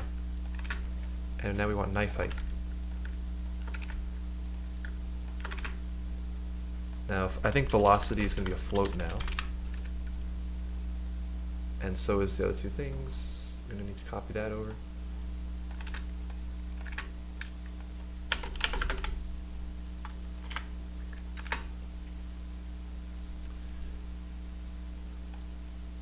I remember correctly, this was 0.1f and this was 10. So also to have hard-coded values ready to go in case something happens in the editor.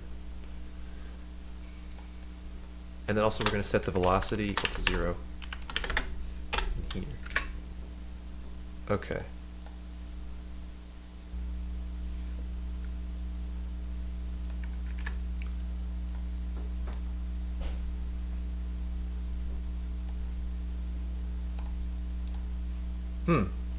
Oh, I know why.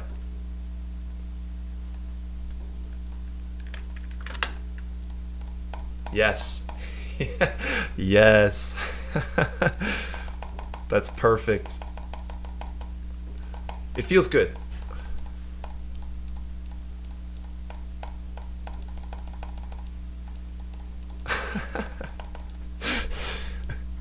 This is so ridiculous. Oh my god. I'm gonna add the sound effects later. I'll record them when I'm not streaming. And I think I'm gonna have some boundaries here. If the knife is past this, you can't chop. Maybe I'll have the guy's hand there.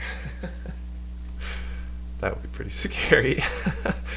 Okay, so if this position is less than 1.3.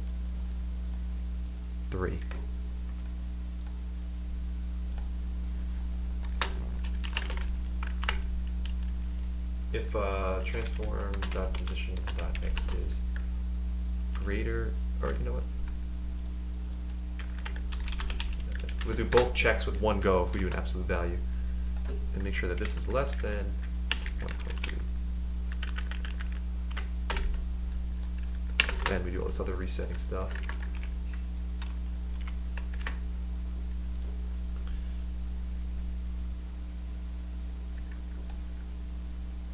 So now when it comes to actually cutting,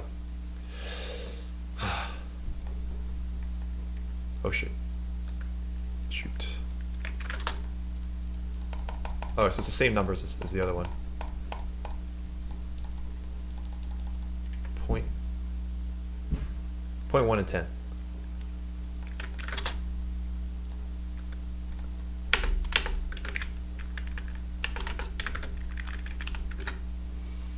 So this is shaping up pretty good. So now we're gonna have inside of slicing now we can put the cucumber script. Finally, we're 2 hours into the stream, right? Something like that.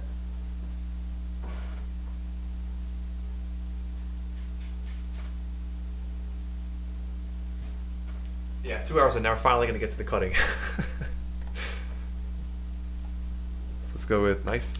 Or this would be cucumber behavior. So obviously, public void slice. There it is. And we're probably gonna need a spot. So vector 3. Where?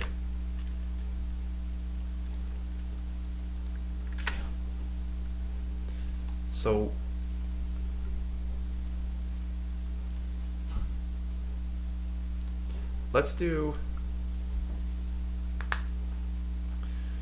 we're gonna have the cucumber be its own game object like this. Reset, don't forget. And now, oh man, so now we're gonna have the slices be inside. We're gonna have the slices be a prefab as well.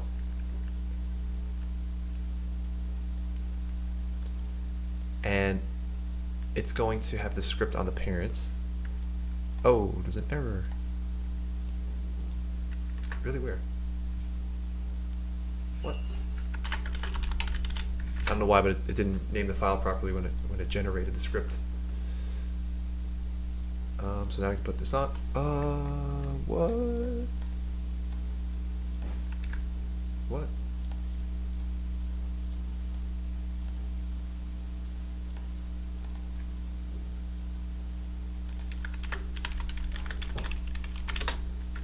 Huh. Strange.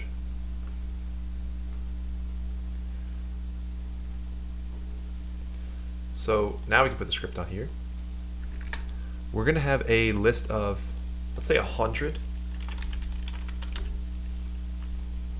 I guess we don't. I was going to say we could make a list of all the slices that are, but we could just have the children be the slices. And so I'm trying to think how to visualize. So all right. So the knife goes down, right?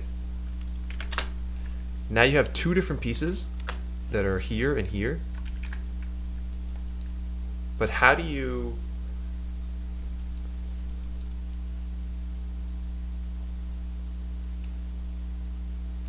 Because normally what would happen is it would be like right on top of each other, and you'd have no idea where you just cut. But I actually made an accident, and I gave it a little bit of a gap, and that actually kind of works. So let's actually do that. Just leave a little gap.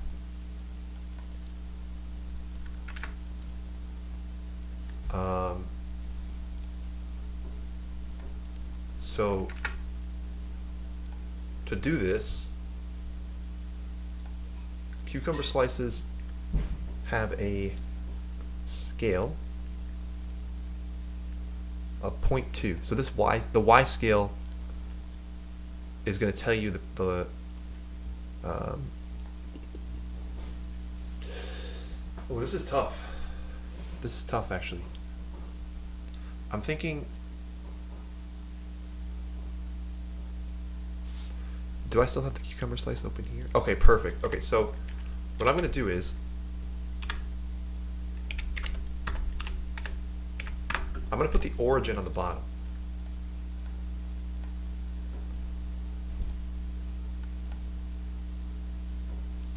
Oh dear. Let's unpack this for a sec.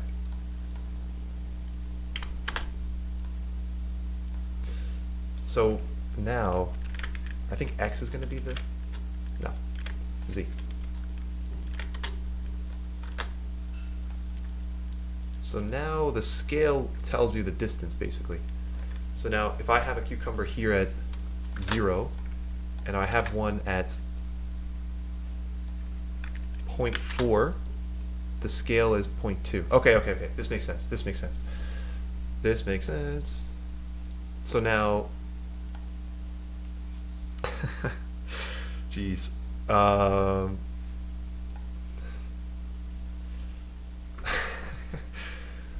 Let's just go for it. All right. So the first thing you have to say is there any cucumber in that spot? So I guess what you would do is then you have to loop through all the children. For I0 times less than transform.child count.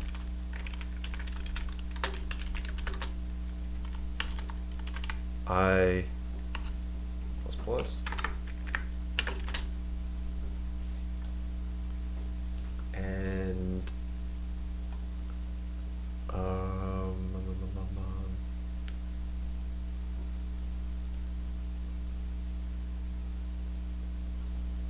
transform dot get child I.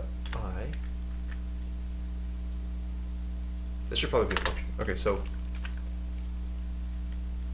yeah, let's call this get slice at position to 3 where. Here we go.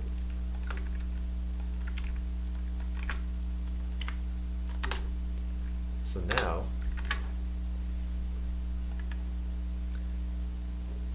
if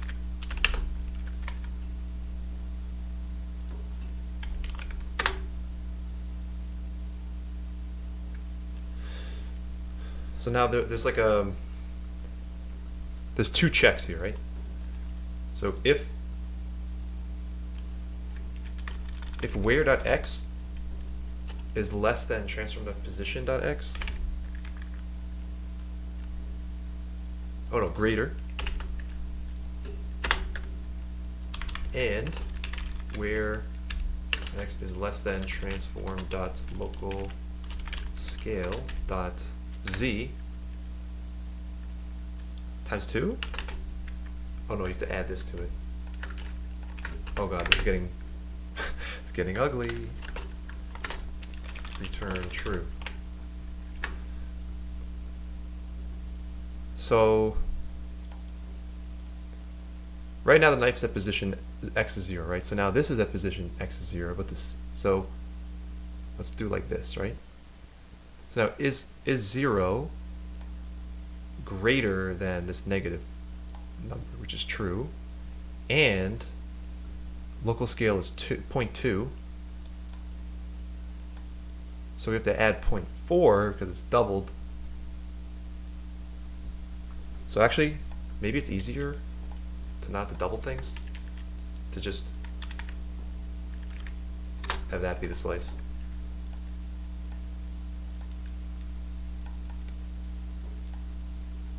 And then this can just be 0.4 and 0.4. You see how much engineering goes into this? Like, yeah, just having a cylinder is not enough. You have to have a cylinder with the origin in the right spot and the scale be the right spot, so that way the math works out nicely. Like, video games are so complicated. It's crazy. There's so many things like that interweave. You would never think that. Yes, now, yeah, I think this actually is good.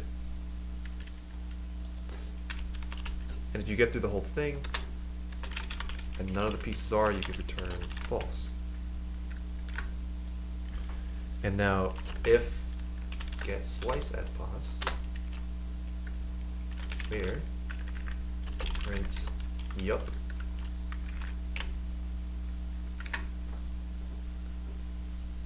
And now the knife has to have a reference to the cucumber.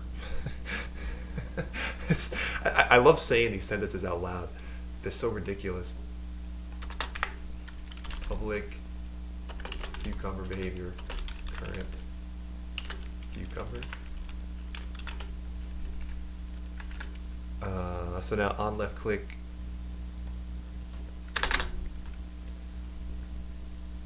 cucumber dots slice at yeah, so now I'm thinking this actually should be whatever. It's not really right to do it this way. It should just be there's like a more sophisticated way to do this.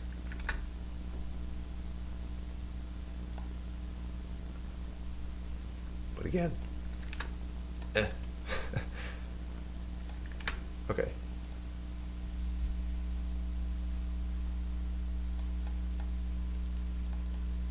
Oops, forgot to set the cucumber again. Okay.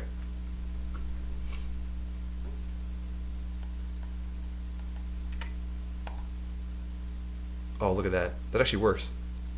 So we got no printing, and now right as soon... Oh, I didn't check this yet. But that looks good. So now the knife doesn't even try to... Oh, that's not right. Clear. So in the middle here it shouldn't, but it works. And I think it might be a sign thing. That's my guess.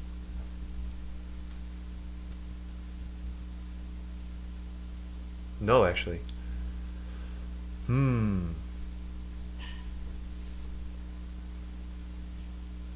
Local scale.z.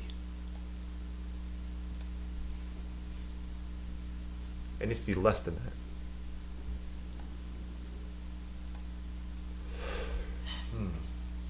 I kind of want the and up here just for neatness. I guess we should print out these two numbers and see what's going wrong.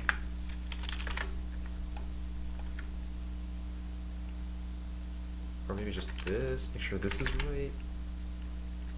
And I guess both, actually, that's fine.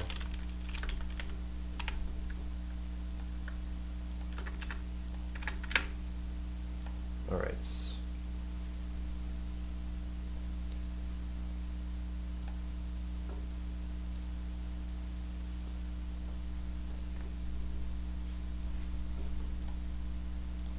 Okay, so there's a lot of numbers here.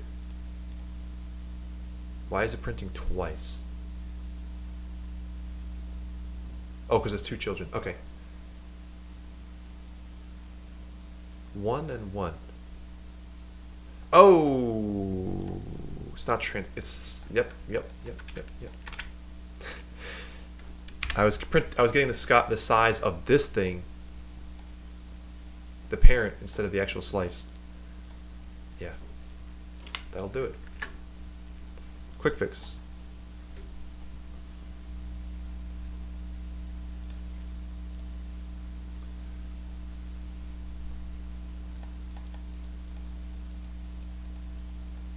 Perfect.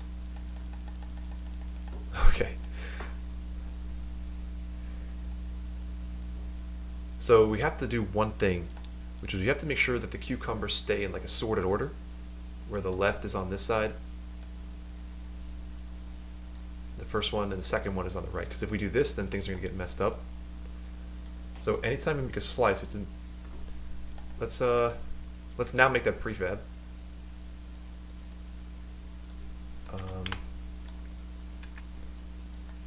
And we're gonna make this 1. So now we do the slicing. Now it is time. And we're gonna actually return the child.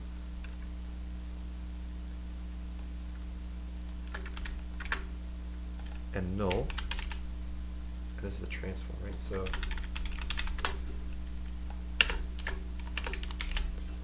now we have so now we have like a target slice, I guess. Slice to cut. It's gonna be this.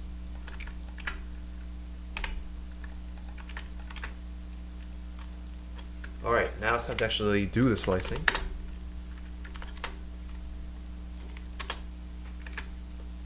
So this is done.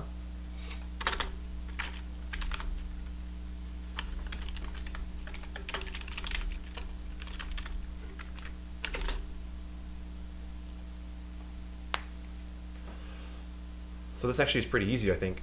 All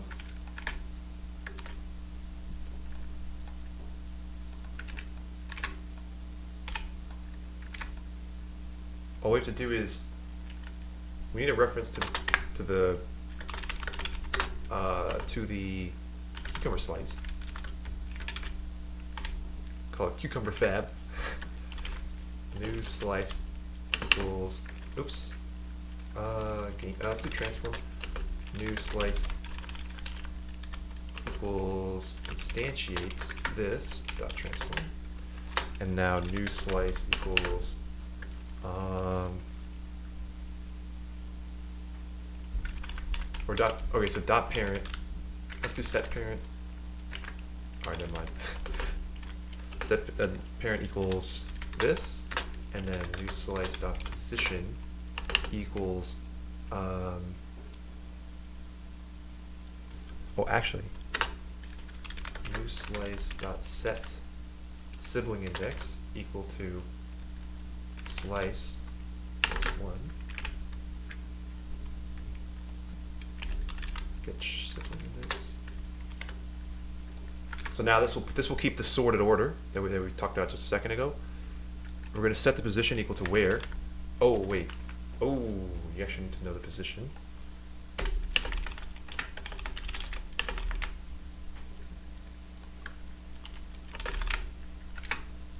Equals. It's probably just. Let's do new vector 3. We're gonna do the x is gonna be the. How do we do this?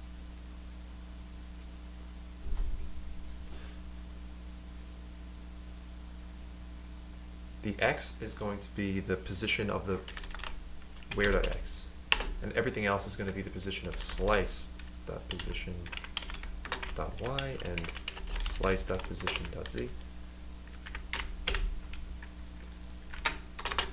And now let's set the slice to dot local scale dot z equal to slice dot local position, no, dot position dot x where dot x minus, oh, can't do this, equals new 3 slice dot local scale dot x slice dot local scale dot y slice, and then this. Okay. All right, so this is going to create a new slice to the right, and this is going to be a new slice to the left. Or this is going to just, oh, this is going to shorten the existing one.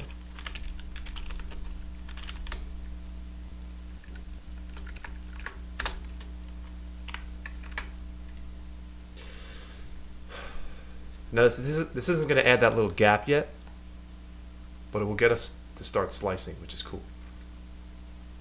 Wait, what? I guess we're good to go.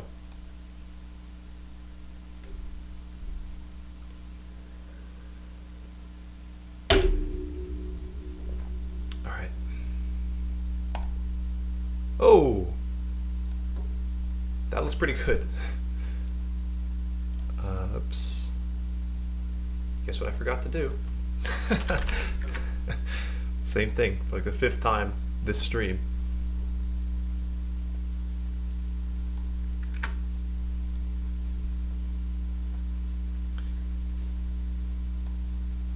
Oh well, it was going too fast, I couldn't see what was happening.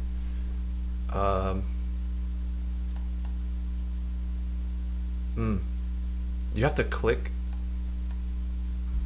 You have to, the knife doesn't follow the mouse right away. You have to click on the game view for it to work. And if you left click, it gets messed up. So let me right click. There we go. All right, so I'm gonna put it right here. Why is it getting longer?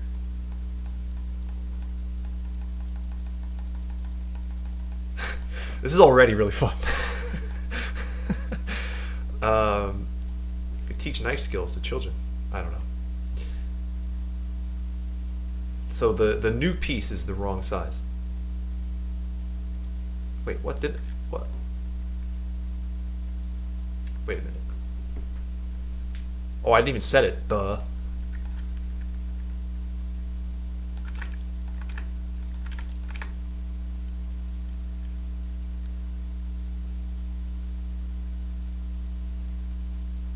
Oh, so this actually does have to be done last. Okay, because we need to remember something. If we shorten the slice too early, we're not going to know how long to make the next one. So let's where.x. The scale is going to be equal to. I need to draw this out. There is a lot happening right now in my head. Okay, so. This is where. This is the. It's the piece left over. So it would be the scale. Scale minus where? Is it the other way around? Oh wow! That's mathematically really cool. I don't know if this is right, but if it is, that is really cool.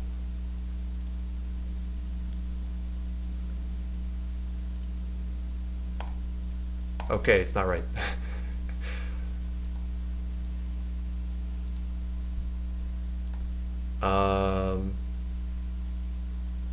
Yeah, this is a negative number.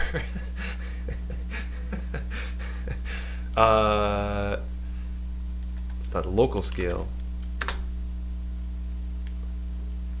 Oh, I know what it is. Slice.local position dot x plus.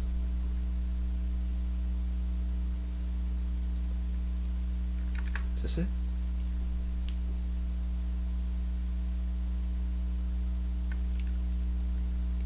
Z anyway. Okay, so this point is position plus scale minus where? Yeah. Okay.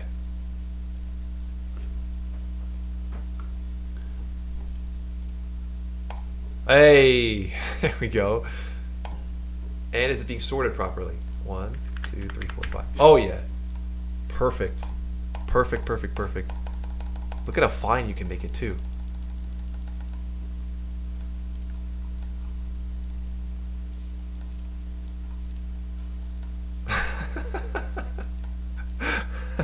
This is sick. This is really cool.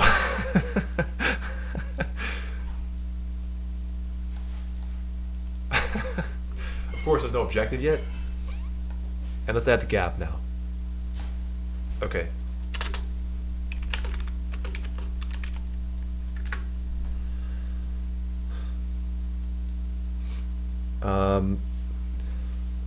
So now we're gonna for loop. While loop. Screw it. We're gonna say int I equals 0. Or actually, I is gonna be equal to the slice.getSimplicIndex. And then down here, I is going to be equal to new slice.getSimplicIndex. And then we do I minus, while I is less greater than or equal to 0. Okay, so this loop is going to go through and do all the ones starting from, if let's say these are the slices, it starts here and goes up, and then this one starts here and goes down, the second one. So while I is less than transform.childCount. That'll work. And then we just need to do transform.getChildI dot local position plus equals, and then we're gonna make a gap amount, which is public float. We'll set this on the fly, gap amount. Oops, can you do this? No, of course not. Why, Unity, why? Why can't you just set the X component and you figure out how to do the rest?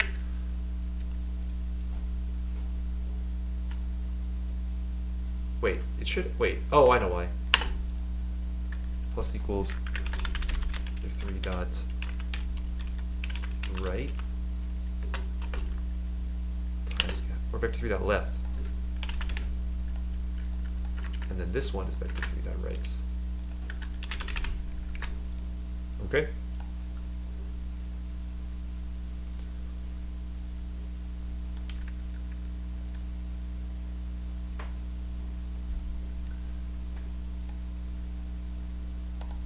Okay, so now gap amount is, let's set it to be really big so we see it.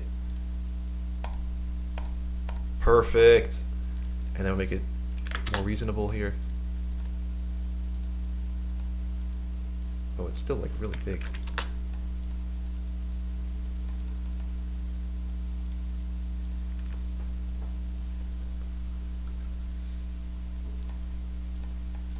Oops. Was that how big it was? I think it was like this. Okay.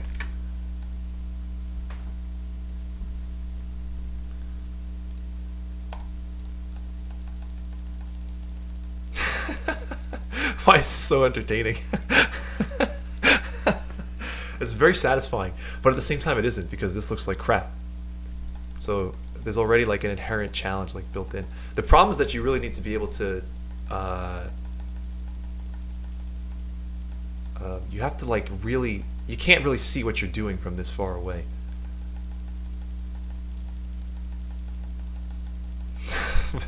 I mean, this looks great though. Looks like a slinky.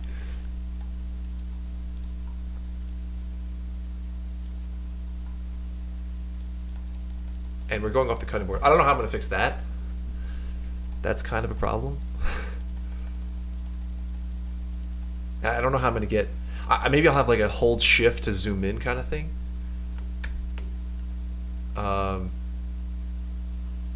Which actually, I could do that right now by putting... Watch this. If I put a knife...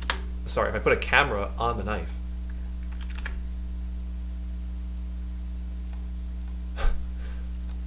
The knife cam. Imagine that. And then reset all this stuff.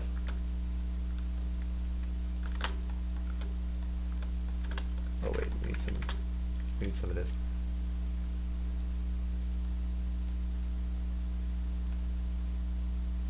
This one needs a really small clipping plane.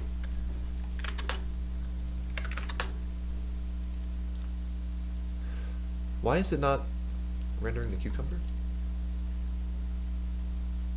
What's happening here? Alright, we'll get this back to 90 first. And then, oh, I know, I was probably looking the wrong way. Yeah.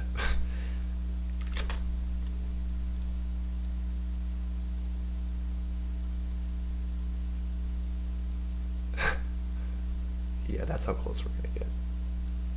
And I want the knife to be like quite visible.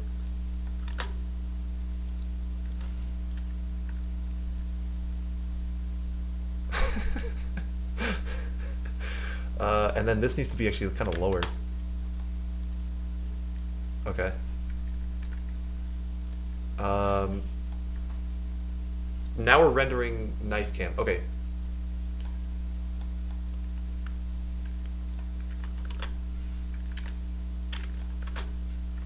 Why is it like off a little bit?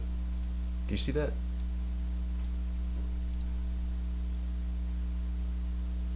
Oh yeah. What is this? The X? Oh, it's the Z.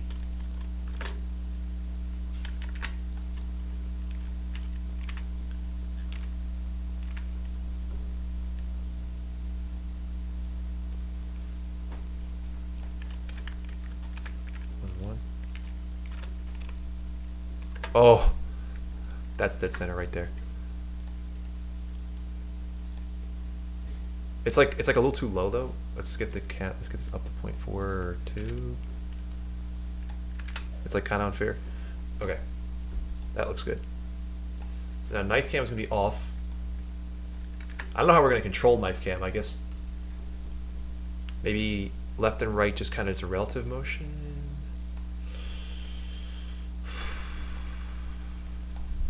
Let's go back to knife behavior. Let's set, this is starting to pick up momentum. I'm starting to get excited now. Before it was all just like boring grunt work. Now this is like kind of cool. Let's get the okay, so now on input dot get key down key code dot shift.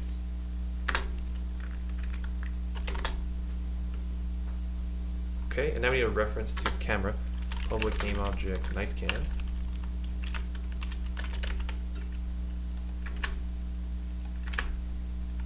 Let's set active true. And then we're also going to want a variable that stores if we're zoomed in or not. So full zoomed equals true. Ew, insert. If anybody types with this mode, like, you're just disgusting. Who does that?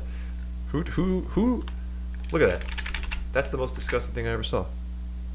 Just delete. Be a normal person. Zoomed is true. This is true. And then on key up, we do the opposite.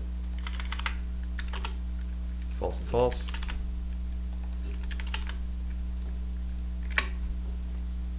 And so now knife position. Okay, so now we actually have to store vector3 dot no wait, vector3 prev mouse boss. This is going to serve. So now when we're zoomed in, right, we want to have more precise control of the slices. So in order to do that, what we have to do is we have to make the position relative. So now if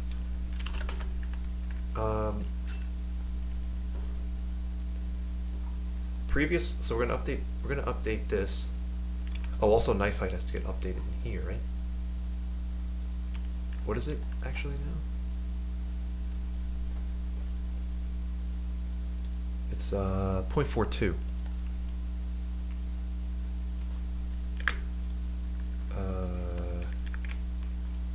guess this isn't really important. Yeah, that's right. So this, every time we're done using previous mouse pause, we set it into like this. And now we can get the relative position by saying mouse delta equals, you went from previous to this, so you would do minus previous position. Input dot get mouse position. Oh no, mouse position.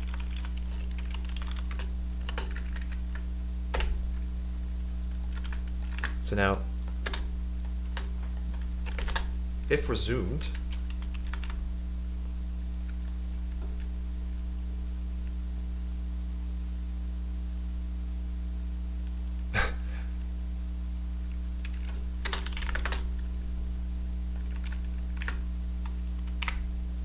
this might be very, actually, I just thought about this. Now that when the knife chops, it's going to be very disorienting. It's going to be extremely disorienting to know, like, when the camera is going to be following along. But I don't know. We'll see. We'll see. It might not. If zoomed, now, actually, we could do this a little bit better. Like this, this, and this. And then we can have one of these things. I don't know what this is called, but this is super helpful for neatness. If zoomed, we could do 0 now, else this. And now this is going to be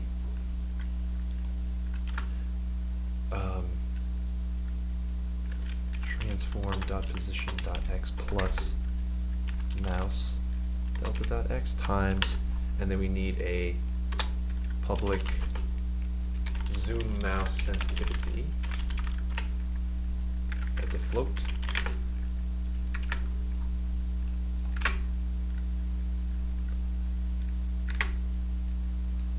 Let's see what let's see what we got now.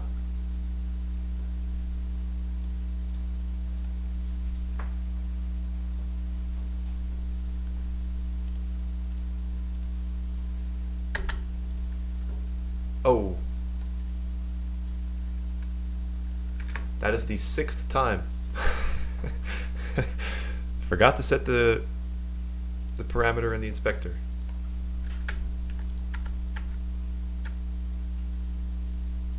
Two audio listeners. Okay, let's clean this up. I don't know what this does, universal camera data. I don't know. Kind of want to delete it, but whatever. So zoomed actually has to be set to, what is it set to? It should be false by default. And I think the mouse sensitivity is also not correct. We'll give it a default value 0.1. Okay.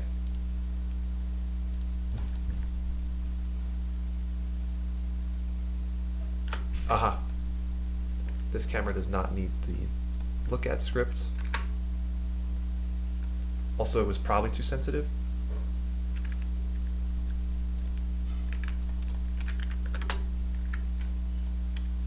Okay.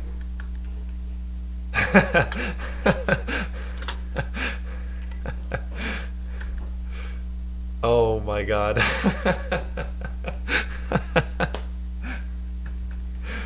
Oh, this is so funny.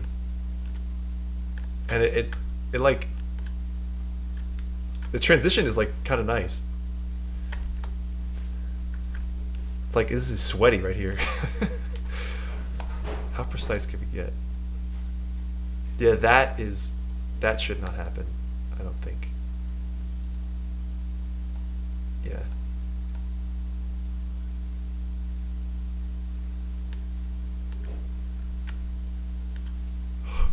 Oh my God, it's like nervous. It like makes me nervous to do.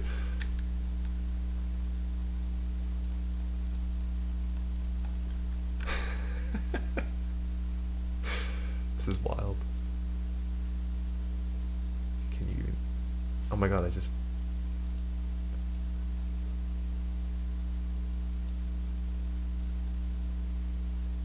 you can't really get much more precise. I think actually should be even lower. Wow.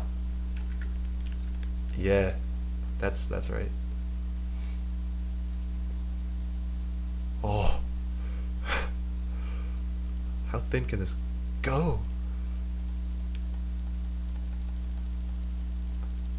Oh my god.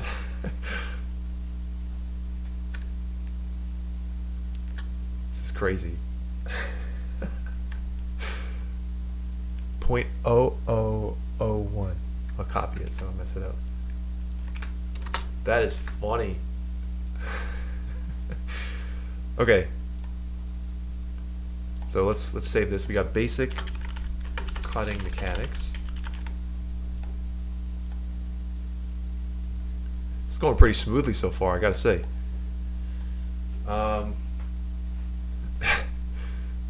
So obviously it looks terrible, but maybe it doesn't look that bad. This is crazy though.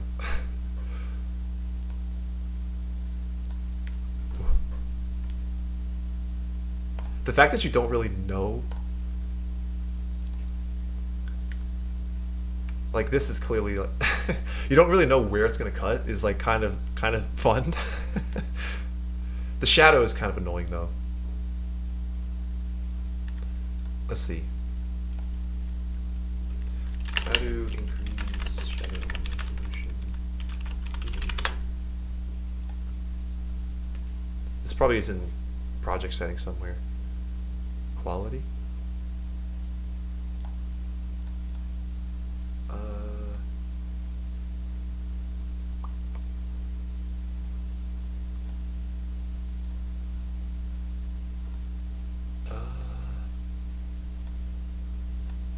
Maybe it's at rendering?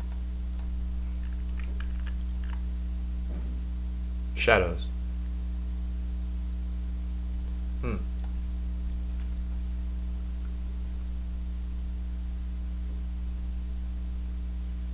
Just the splits.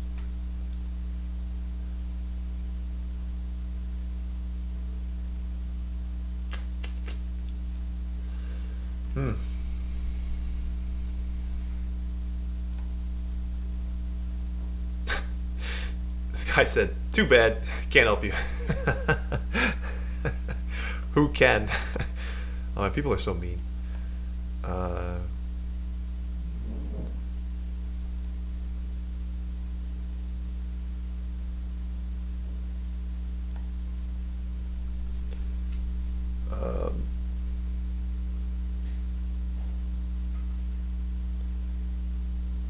Edit project settings, quality, shadows, shadow projection, close fit, quality. This might be old. Yeah, this isn't it. This isn't it. Maybe it's in lighting settings.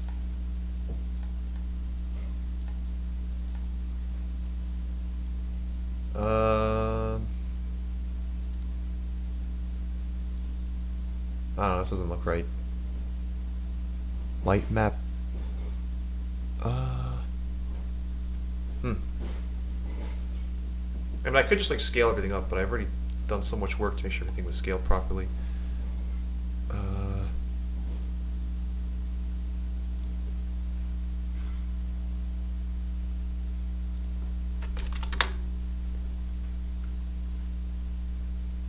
Lighting, main light, shadow resolution.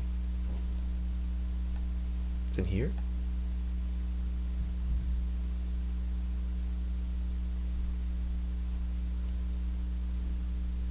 What?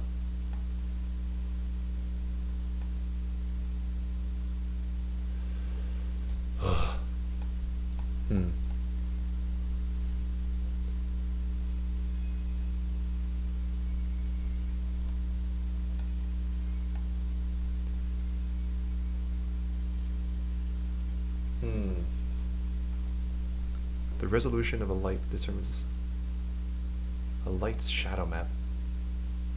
Directional light. Mixed. Color. Rendering. Calling mask. Shadow soft. Real time strength. Near plane. Huh. I don't know. I guess I'll look at that later. It's a little annoying. Yeah, I guess this is one of those things that people would argue like, oh, Unity is the better engine. I mean, Unreal's the better engine because I bet they have like some really solid controls for something like that. I mean, you can look at this. This is like 1 pixel, right? It's oh, it's 2. You can kind of see. But yeah, let's fix this camera issue now. I'm thinking.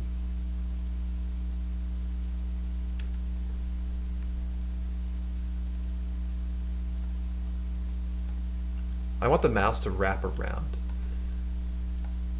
So let's see. Mouse wrap screen.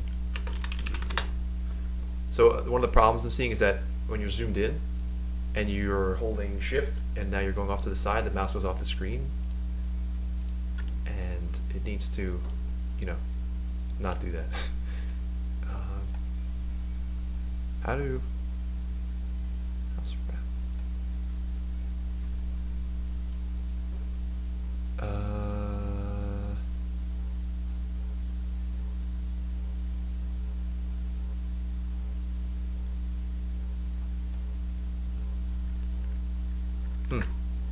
Let's try this guy's code. Shift.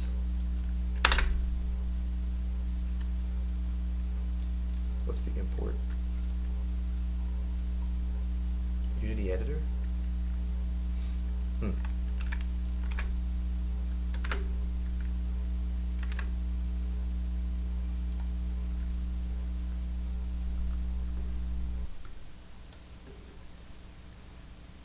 Let's see. Hope this works. No. Did not work.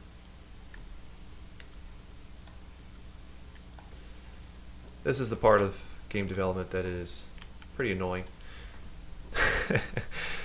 It's just looking around, seeing what you can, what does the thing that you have in your head. Yeah, using the engine. Okay.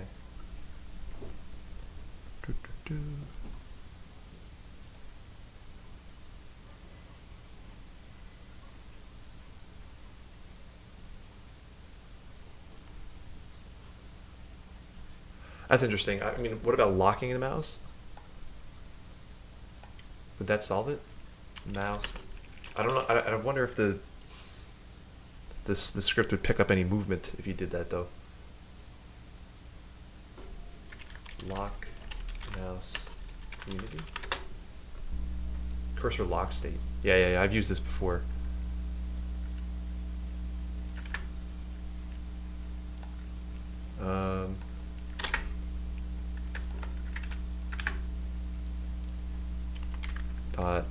None. Let's see if this does the trick.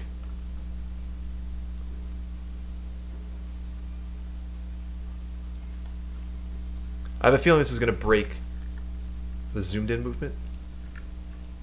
Yeah.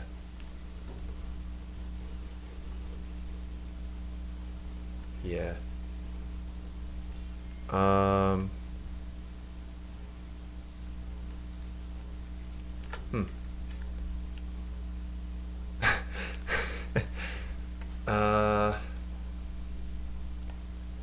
Let's try, okay, so maybe instead of doing this mouse delta thing, let's see if we can do, there's another way you can get the mouse input, which is input.get mouse, get axis raw. I think this might work. Get mouse raw Unity.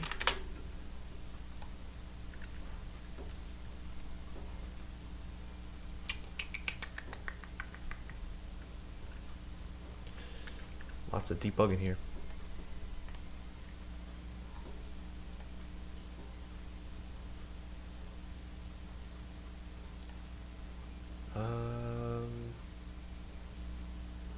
No.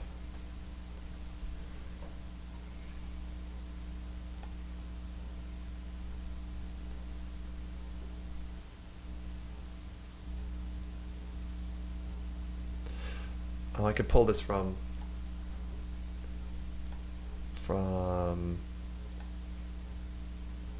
this, I think. Layer. This isn't. I'm going back into the vault here. Yeah. Let's try this. I wonder what this will. What this really even is. This should get a float.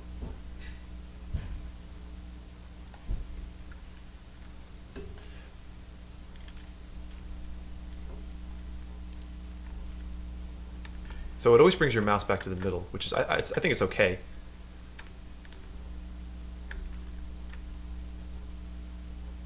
Okay, this looks like it'll work. So now we don't have to store the position anymore.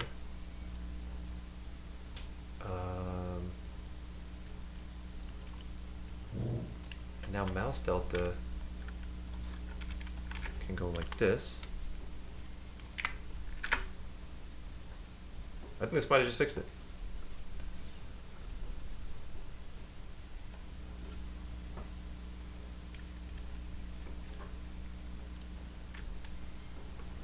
Oh yeah. Oh yeah. Oh yeah. That'll do it.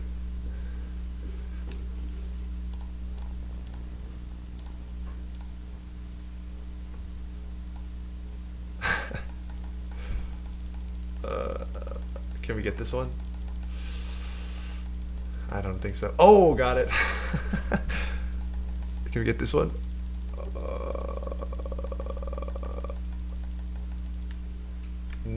Possible. Man, these textures really look like crap when you're this close.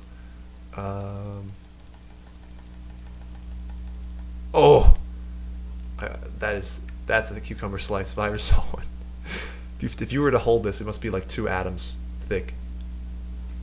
And somehow there's still seeds. I don't know how you would get a seed that thin. I guess it's slicing through the seed. It doesn't really look that ridiculous. I wonder if maybe I could make them like transparent when they get that thin, but we'll save that for later. Okay, so this is looking good. You can chop quite a number of slices here.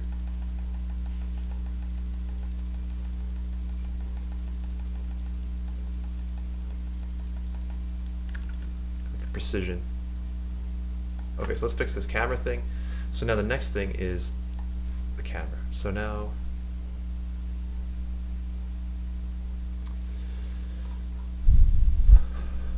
we could have, I wonder if there's a way to like lock the position.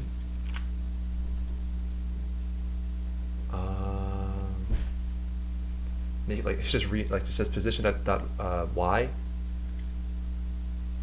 It's just yeah, or dot x I guess. It's always this number.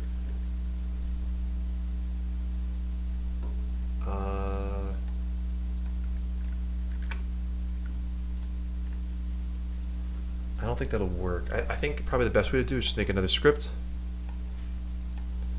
This is going to be called knife cam behavior. And all this is going to do is just going to set the position to the exact position that it is right now.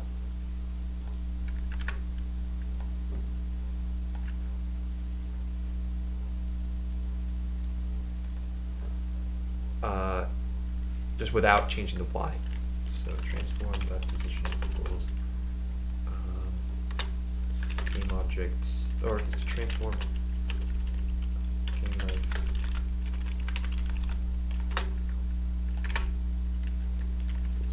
new 53, and we're actually going to do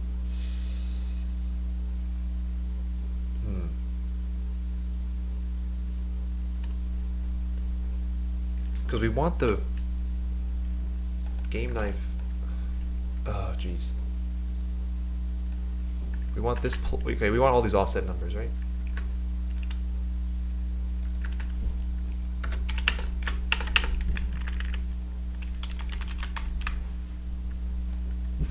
So we want this,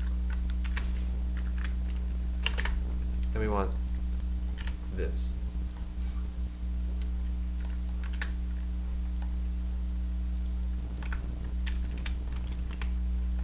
But now the X is confusing. Oh wait. No, it isn't. We just set it to itself. There we go. And now, I should remember this time. Yay! We're gonna put this. Oh, no, I didn't make it public. 7 times that I messed that up. We're gonna put King Knife here, and now they have references to each other, which is kind of cool.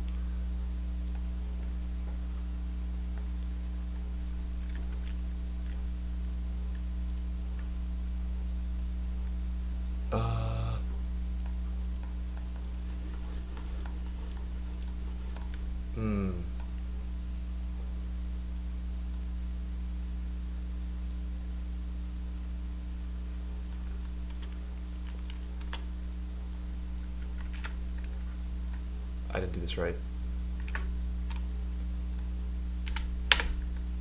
This goes here. It's weird because everything's like rotated. We're gonna have to do this way. Public vector 3 offset.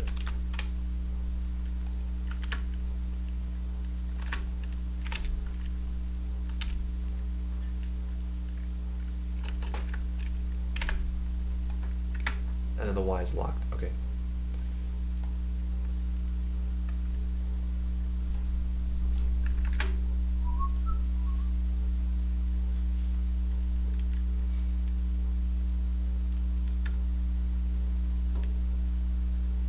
What the heck? Why is that like really close? Huh. Oh. There's like a parent thing happening here.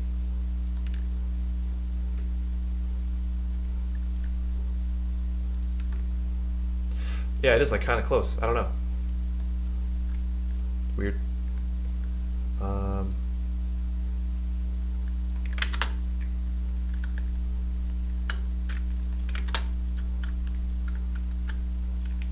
Oh, so this is actually not going to change. So we want the Z. We want the Z to go in a little bit, I think. Yeah. I think we actually are going to have the Y be.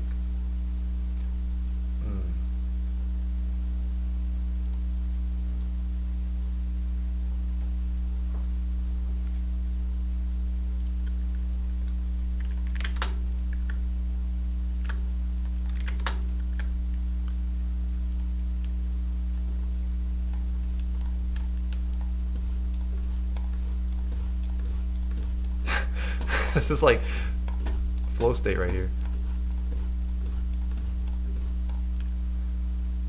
These aren't bad.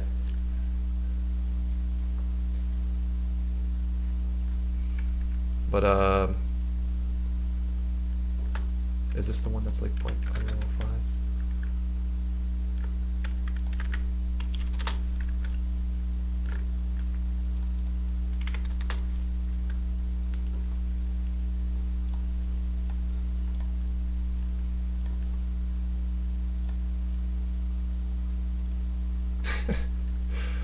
Okay, so we have 3 zeros minus 306 and 0.15.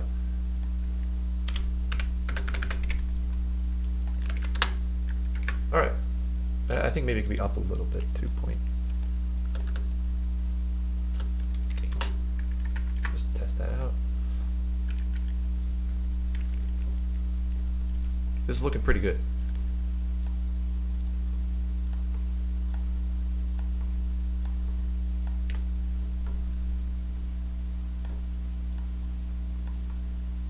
It's pretty funny that you can't see.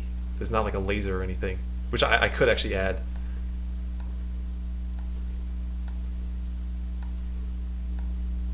That might be better than the shadow. And it wouldn't be that hard. What I would do is, let's get the decal thing. It's called, I think it's just called projector.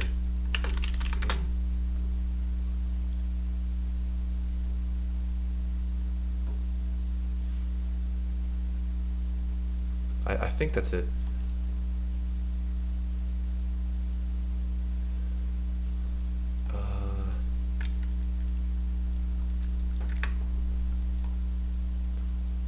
Creates empty, reset.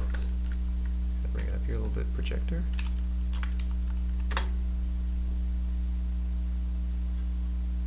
Oh, URP doesn't support projectors? Wait, I've done this before. Projector or URP Unity.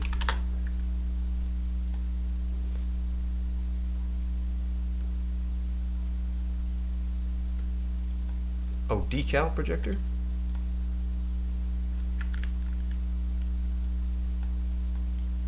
There it is. Duh. Decal renderer.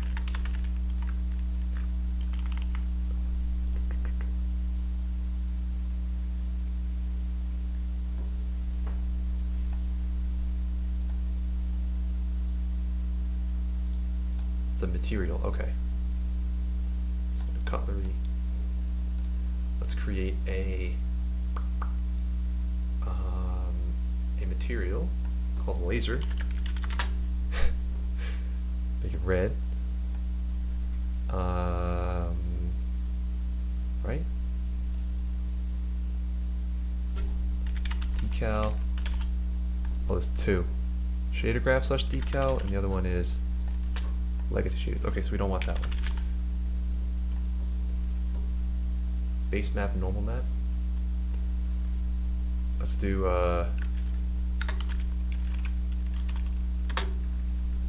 we're gonna make a quick little laser line. This is easy. Wait a minute. That's what I want to do. 300 by 300, and then we're just gonna make a. What is this? It's called a gradient, and we're gonna have like that.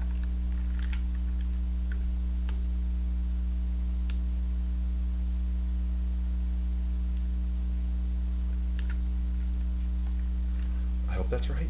It's not really centered, but I know how to fix that. We're gonna go like this, and we're gonna take away this side and this side, and then crop it, and then reset this back to 300. Hey, okay. Laser. I think there are knives that have lasers, right? Knife with laser, isn't this the thing?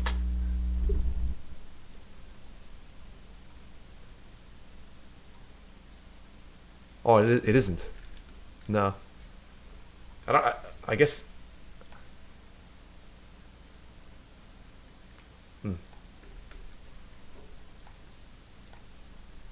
There's definitely something that has a laser. It's in my head, but I can't really figure out what it is. Maybe it's like a power saw. Maybe that's what it is.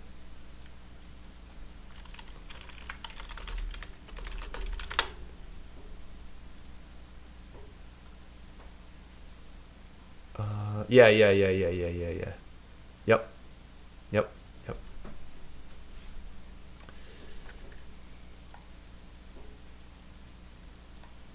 So we need to bring this texture into here,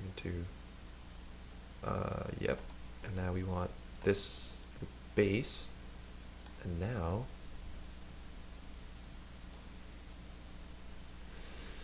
oh, here.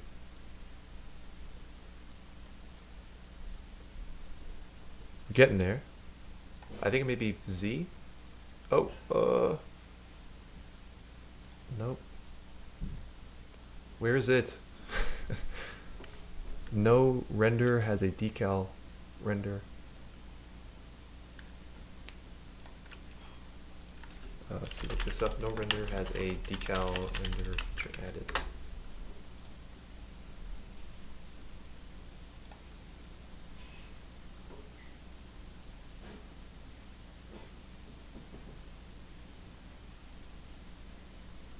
Hmm?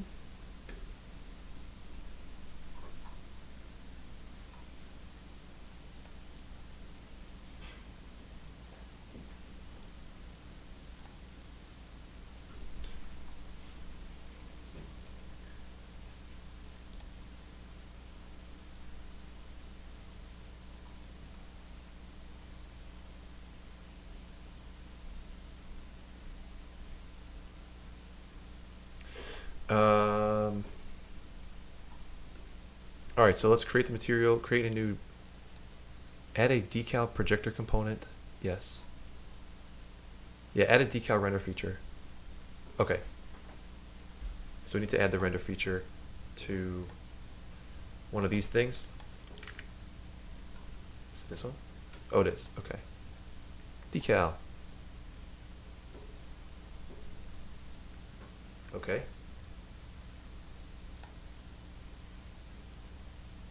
Hey. Whoa. That looks really cool. Not the laser, but the like the way the shine is like hitting stuff.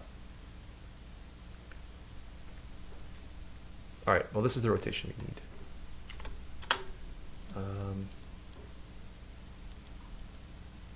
It's very big. Oh wow, doesn't even do anything. Okay. We need to make this smaller. 0.2, 0.2.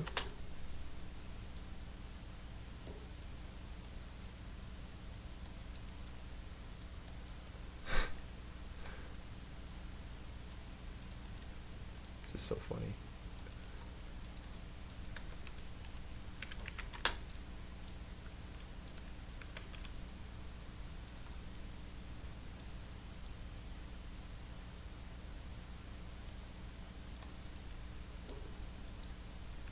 Why does it look so bad?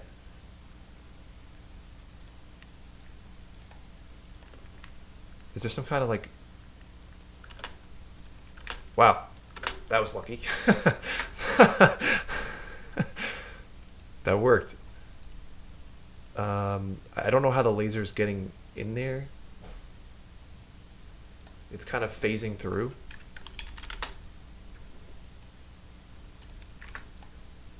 But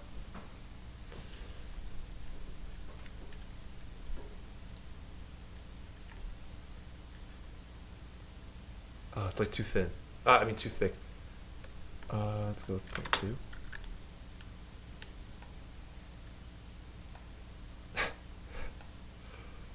Oh my god. It's like very off. It needs to be maybe here.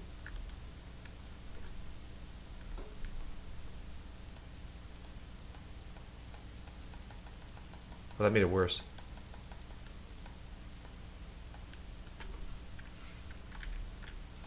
Let's go with 0.15. Oh my god, it doesn't even show up on that thing. Wait, what? Wait a minute. What just happened?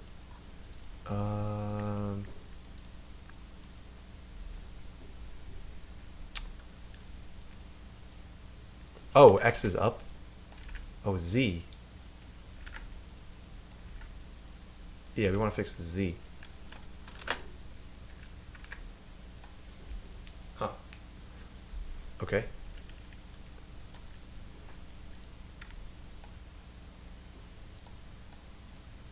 Yeah, that's good. It's like not even helpful over here. Because it's so thin. I mean, it kind of is actually. It's like a little to the side. So 0.1 brings it to the... So it's flipped. So...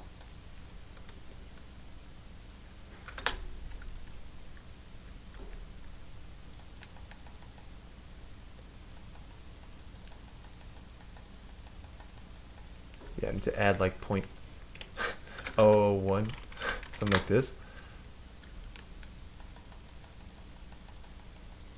Let's make it a big piece here.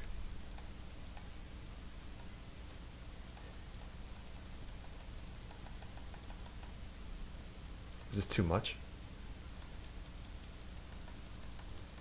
No, it is too much. Somehow that's too much.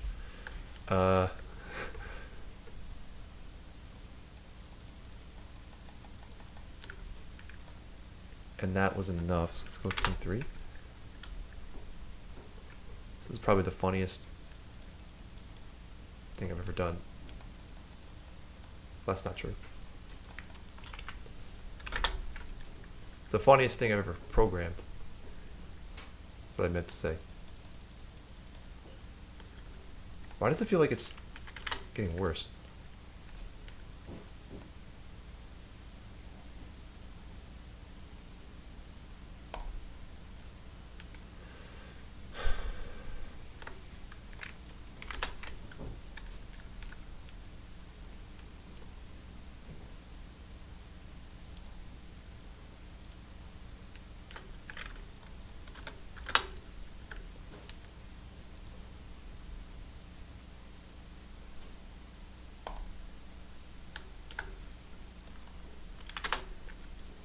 Oh my god, I'm like getting anxious. This is making me so uptight.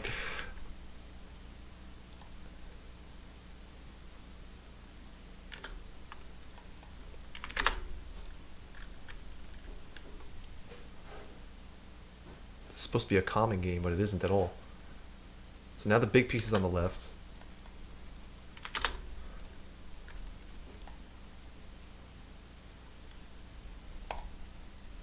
Big piece is on the left again. Oh my god. This is so annoying. Big piece is on the left.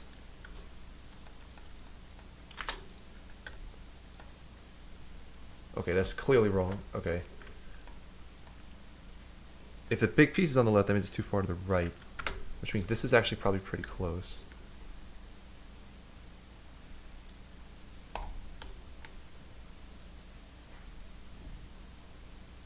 So the laser, because it needs to actually come down. It needs to come down. Oh my goodness. Alright, so now here.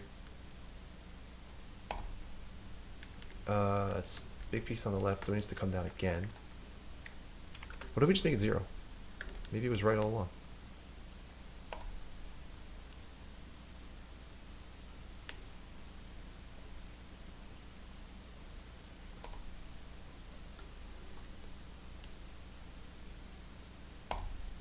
Oh, yeah, okay, so it is 0. Okay, fine.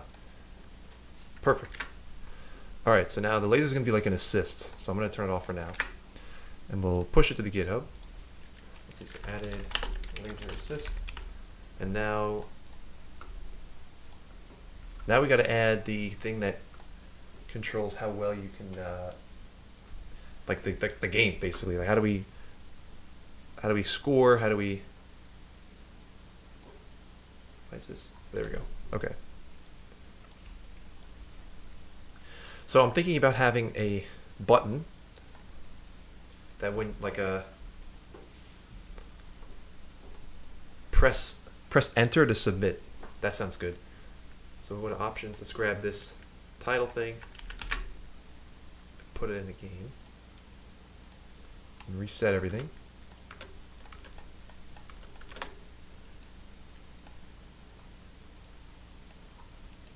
And then we'll kind of put this like here.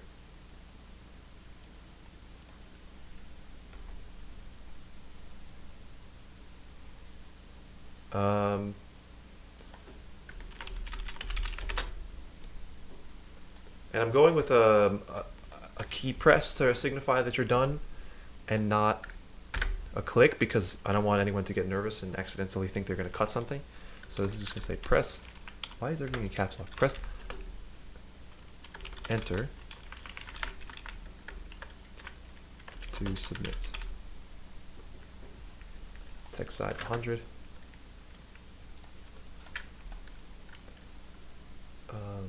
And now we can rotate this back some.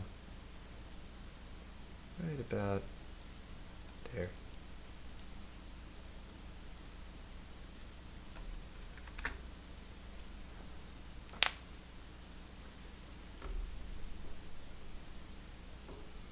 So this will pop up when you've made the correct number of slices. So let's put. So this actually isn't this is submission instructions. And now let's do the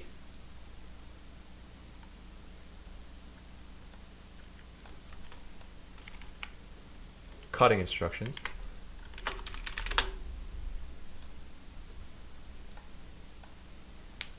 So now this one has to be a little bit bigger.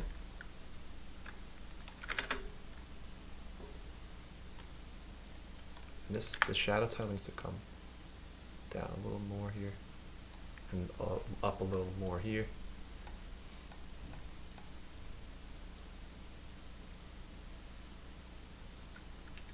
Maybe up a little more here. Okay.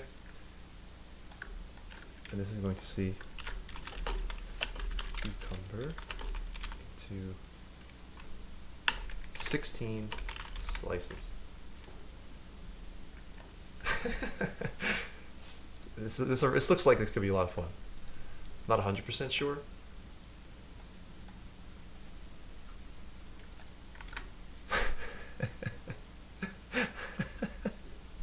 But it does look pretty fun. Okay, so I'm thinking the cutting board maybe can be a little up. Yeah, a little bit. Is the cutting board at 0, 0? Oh, it was.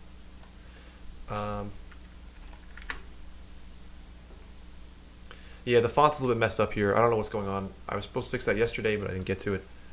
Take care of that a little later. So to get this to work, I'm thinking maybe we can get a...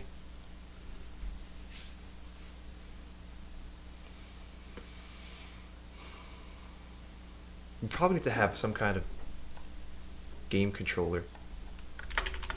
I don't know. It's just kind of winging it. Let's go with game controller.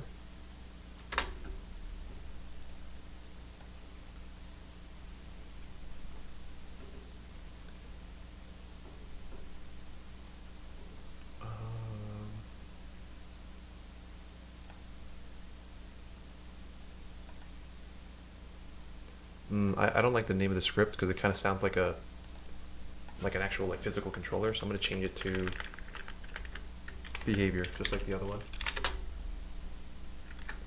And now, so now let's have a function for begin game. So this will update the instructions.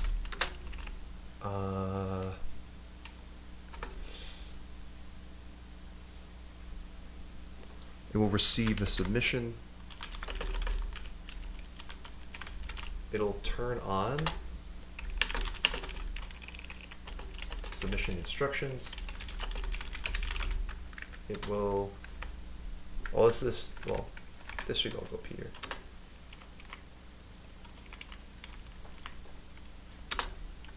Determine the number of slices. Determine number of slices. I guess that's kind of it. That's all it really needs to do.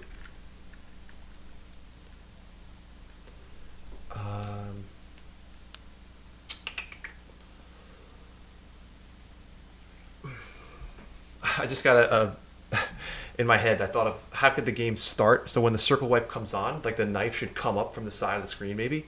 Maybe we should do some kind of Benihana dance where the knife is going with the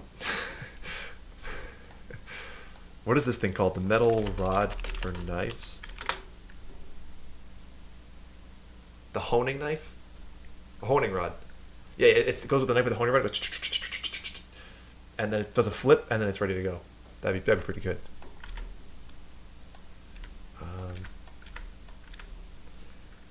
Get rid of all this stuff.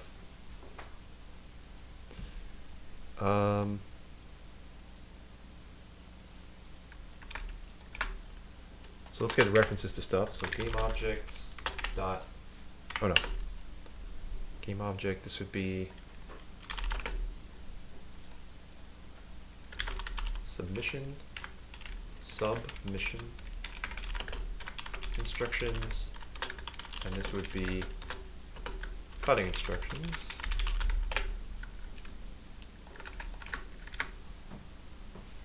And now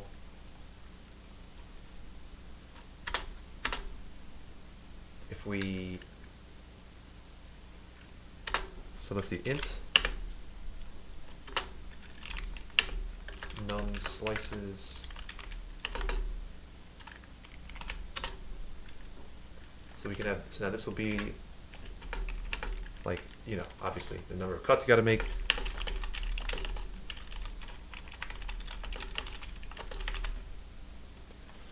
And this is going to be random.range. Anything from, I don't know.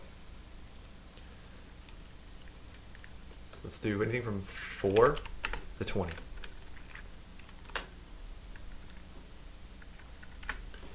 And so I guess transition behavior is going to need a reference to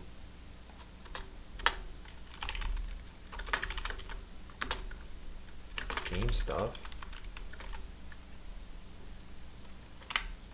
And so now when this happens,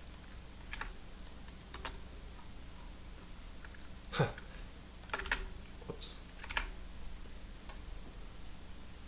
So now when, so now game stuff dot set active true, and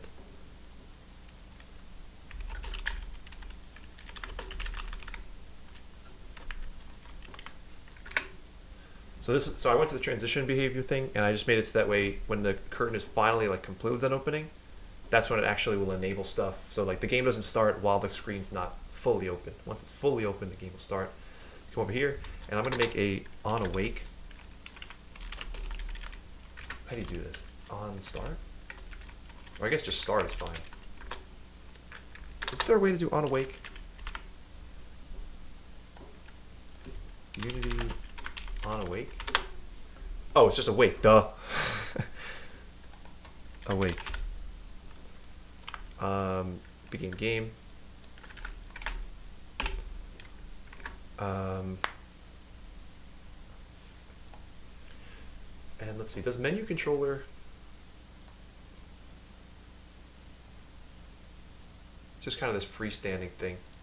I'm thinking about having game controller just be like this. And then we can take the two instructions that we just made and put them like this.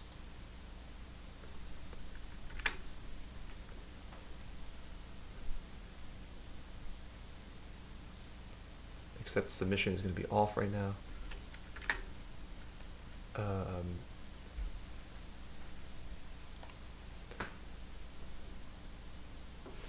Let's see, determine number of slices, done.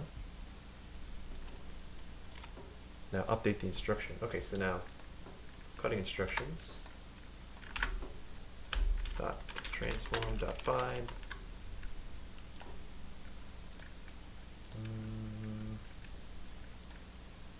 Canvas. Dot find.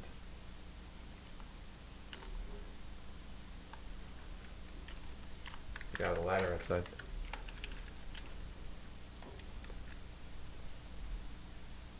Doing some trimming.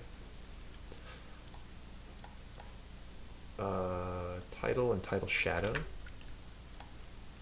Title shadow. Title. Oh my god.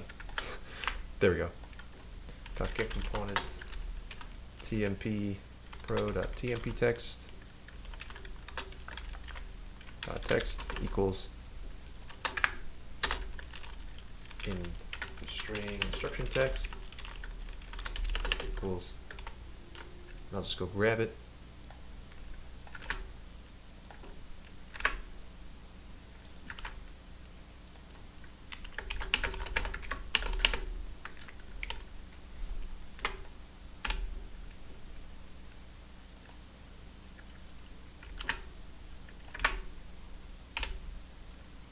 Okay. Done.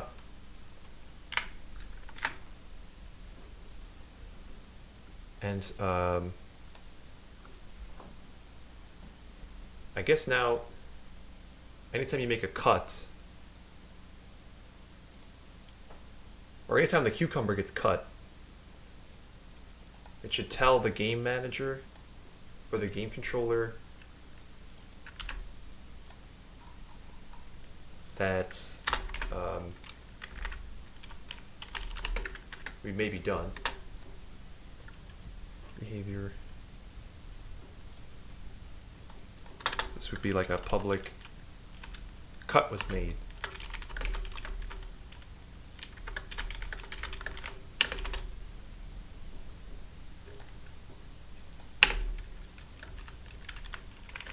Post GScript.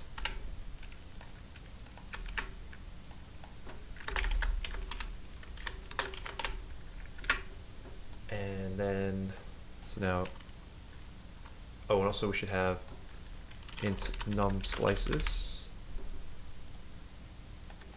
do transform dot child count. So now if num slices equals num slices with a big N, we're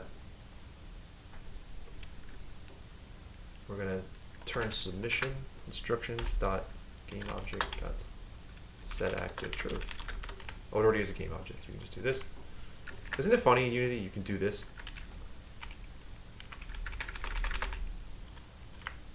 And this is valid programming. It's very funny. So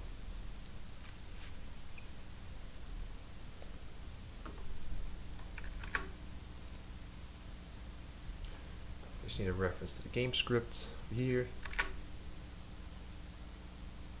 So let's see how many slices it tells us to make. 12. 1, 2, 3, 4, 5, 6, 7, 8, 9, 10, 11. There we go. That makes 12. And then press enter to submit. So now we need to have like a bool that says submittable. And I what's funny about this is that you could make another cut by accident. So I'm allowing the player to not submit and cut again if they want to, or it just creates some kind of possibility you can mess up. Whereas if what actually would be really funny is, what if I make it so that way the player has to keep track of how many slices there are. So the submit button appears at a random. So it's anything. It could be as many as two less. So random.range.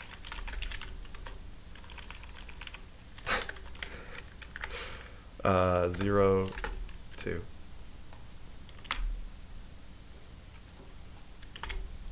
Because it's exclusive on the end. So 0, 1, or 2 can pop out of this. So you have to remember how many. So you have to count. That's funny. All right, so now let's see. Oh, it actually did give us 16, which is funny. 1, 2, 3, 4, 5, 6, 7, 8, 9, 10, 11, 12, 13, 14. So 15. So at that time it juked us. Oh, that's good. But then also at the same time, maybe there should be like a chart, some kind of graphic that tells you how many you have left to do. Or like checkboxes.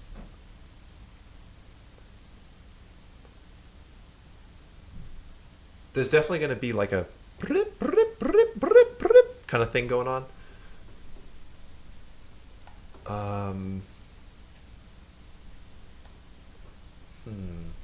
Do we want to have the player count?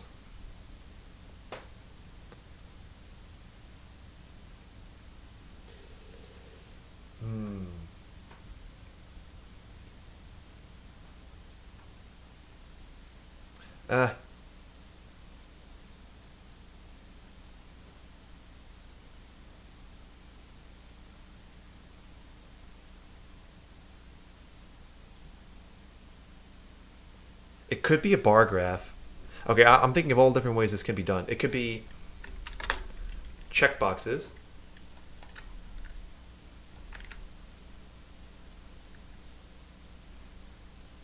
So 16 of them would appear in a row. It's kind of ugly. I don't know if I like this. It could be a bar graph.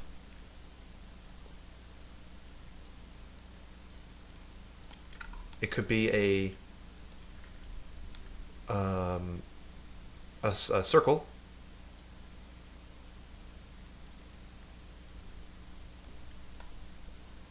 It could be a circle is kind of the best because I think it really like demonstrates like completion. I feel like the bar graph kind of does too. You can also just have like a number, say 11 out of 16 right next to it. To be honest, I actually don't even know how to do this. I don't know how you would make an arm that kind of like swings around and then have only some of it filled up. I don't even know. So actually, maybe bar is the way to go for now. And then if the player has to count, yeah, it's kind of mean. I'm gonna keep this idea for later, but not the default for sure.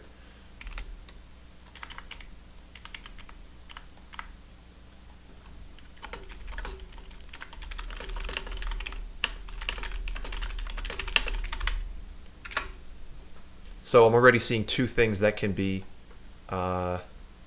settings. You could have, come on. You can have, are we in global? Yeah.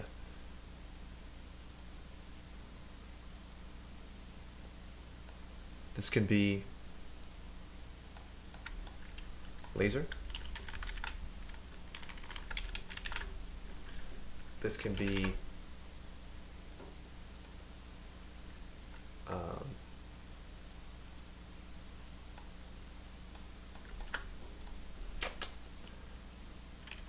count.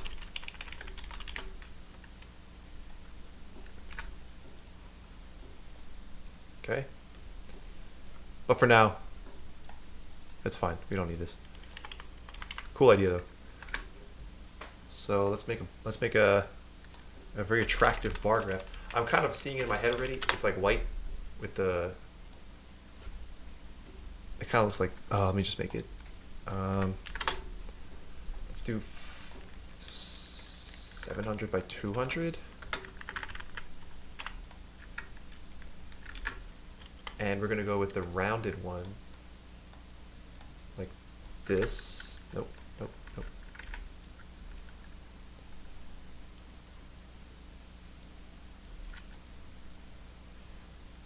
And then we're just gonna square out the middle.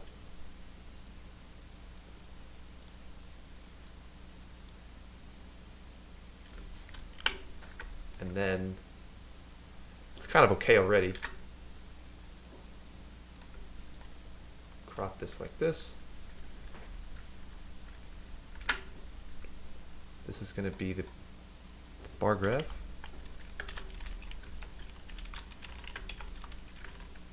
Or like meter.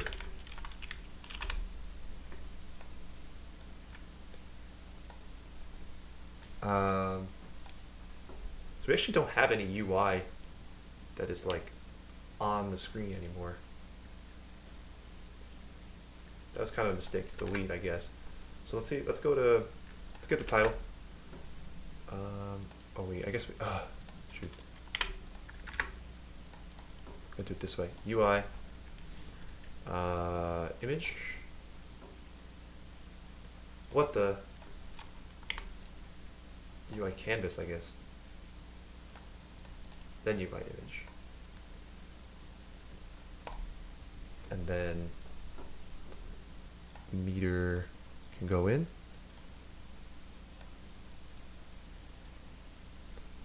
And set native size. And then we can kind of scale this to be like half. Put it over here somewhere. Whoops.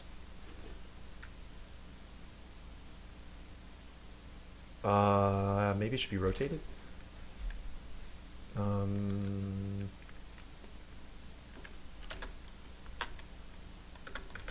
What the heck? Where does it keep going? There we go.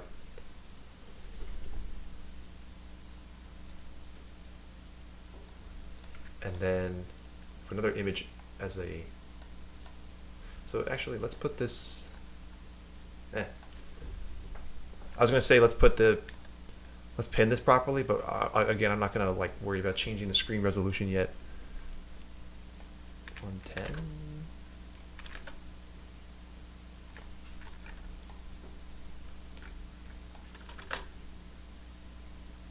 What the heck? Oh, because it's rotated. Ooh, that's ugly. Okay then.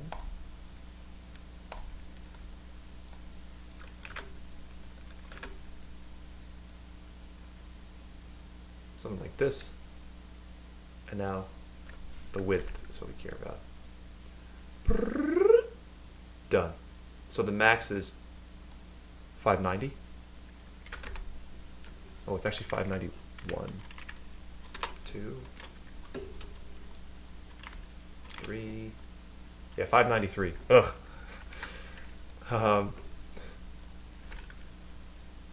Or maybe, you know what I'm thinking about? Maybe this actually would look better as a, yet like another one of these.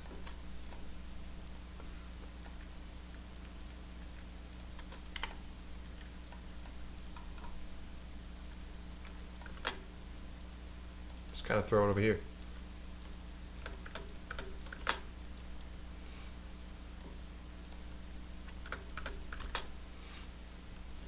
What the heck?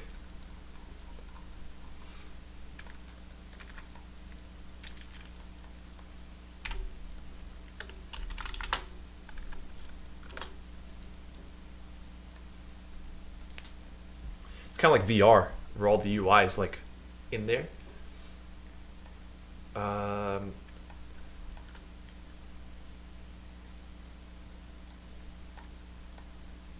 Kind of want to rotate a little bit. Oh wait, I'm gonna do it this way. Rotation this way. Yeah. Yeah. Yep. Yep. Yep. Yep. And then fill bar. So this is the, in the game, where is it? Here. So now this is going to represent the slice meter. And every time you make a cut, you got to update the slice meter. And this is check for completion down here. So let's make a reference to the fill bar. Public rect transform fill bar dot size delta equals new vector 2.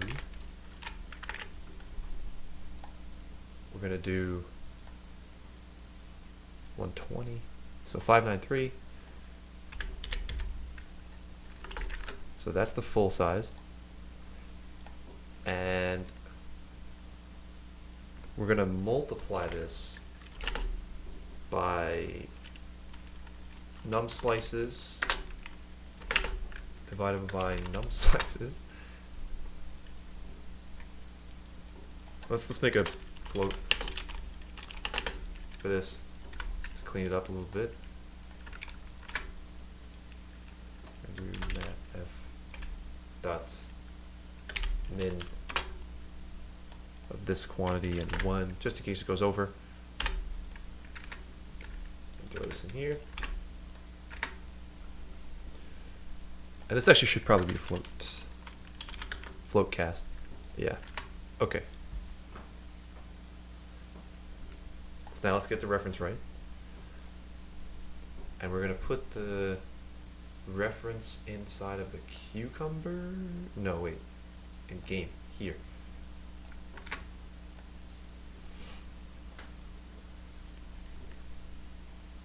Let's see. 14.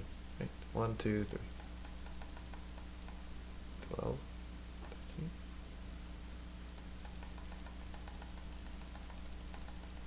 I don't know what would happen if you go over.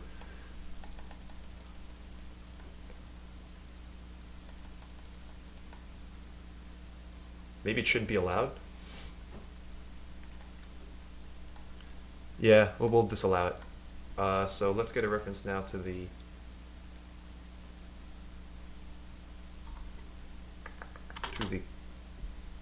well, this now should be true, and now in update,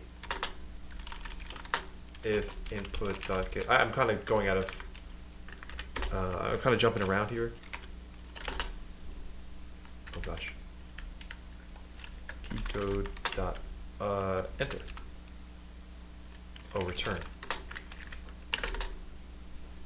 And submittable.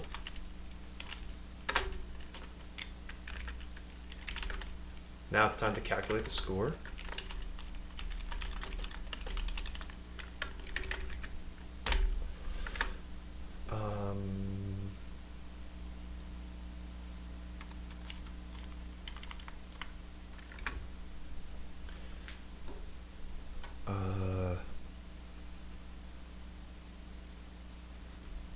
Let's see.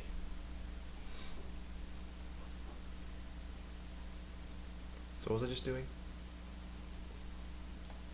Got distracted here. Oh yeah, so if the count, right, so if this is equal, we should disable the knife. So let's add the reference to the knife. Yeah, that's why the spaces were here. Public knife behavior K script. You could say K script enabled. Or how about knife behavior? Oh, I didn't want to X that out. Rip. Let's make a bool called enabled is true. No, wait, you can't do that. Can make cuts, or how about usable? Can use. That's true. And so now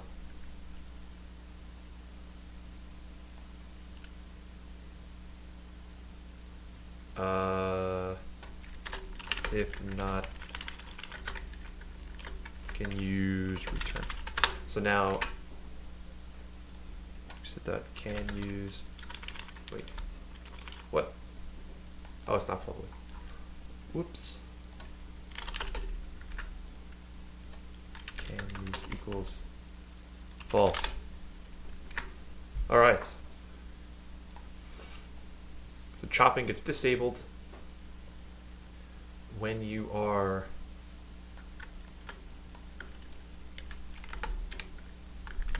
when you're done.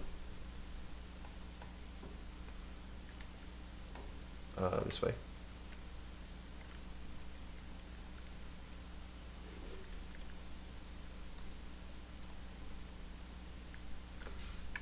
Whoa.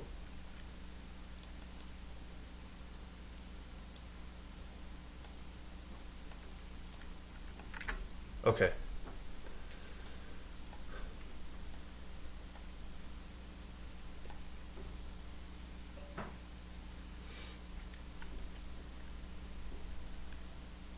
One, two, three, four, five, six. What the heck? What?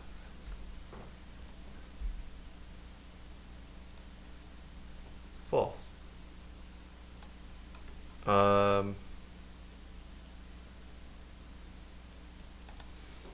So now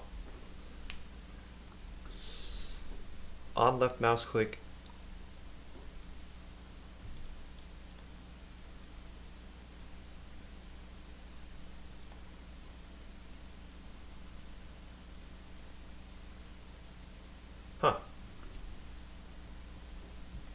why didn't that work?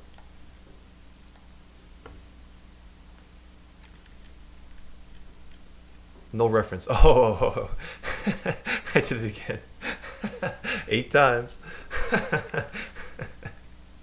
Okay, so here and this. Oops. That's very funny. All right, so now cutting works. 1, 2, 3.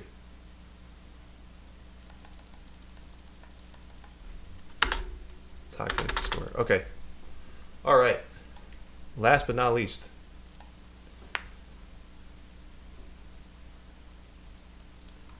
So now in game behavior,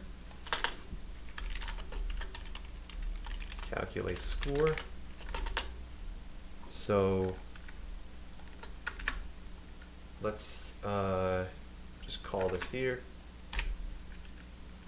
or we could print it and have it return the score, which is going to be a float, return 0. Okay. So now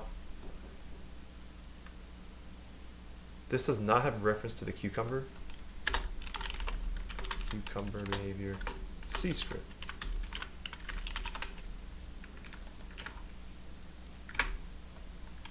Or this actually should probably be a transform, cucumber. So that way I can get the children directly, and we can do cucumber dot child count. Let's loop through int I equals 0, I is less than this. Cucumber dot child count. Oops.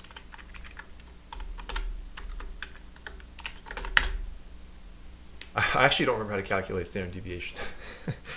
Calculate standard. I think you need to get the average first. Yeah. Okay, so sum equals 0.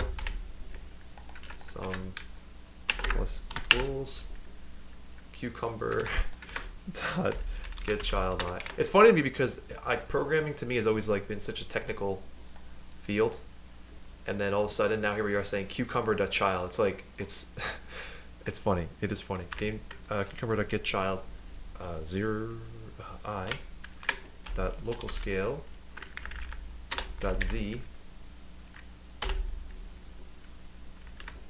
I guess that's it. And now so we can do like this avg. And now avg divided by equals cucumber dot child count. And now standard deviation equals 0. Now I think you add up all of these, and I think you square them.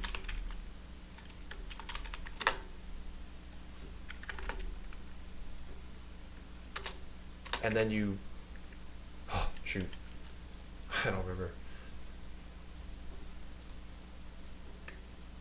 Yeah, you add them all up, square them, divide by, and then square root.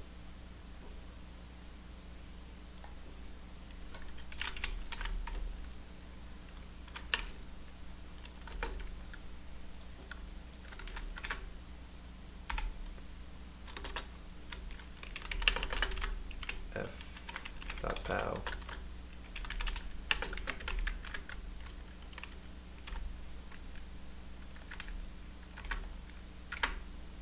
Jesus. Okay.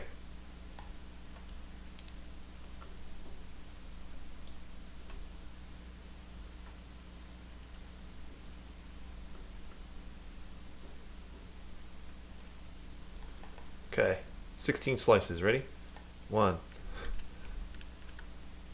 2, 3. Now I just have to do all of these.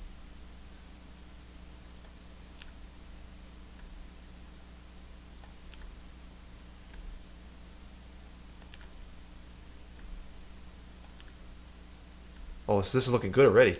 Oh my god. Wait a minute. No, it's not. Oh, I did it again. Oh my god. Aren't I smart? Did it again. Alright, 15. Let's do a terrible job. Okay, 0.1. And now, what do I do a decent job? 12. Let's cut it in half, and then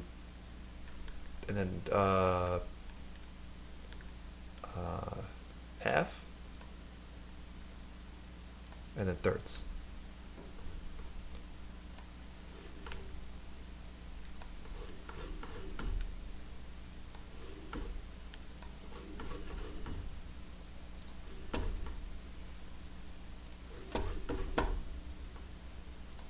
So it should be really low now. Yeah, okay. Looking good. Looking good.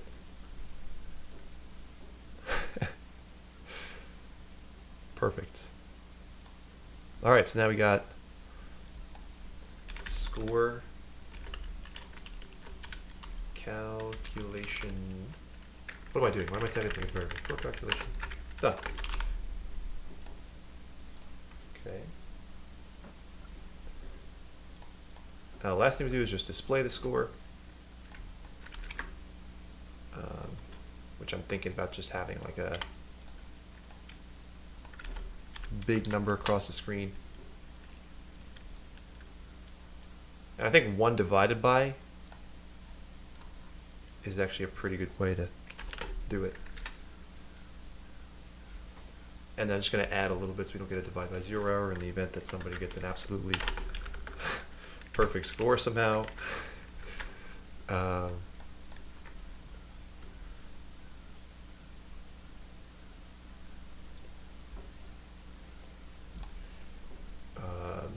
Right, so let's take this now. Let's put this in the middle.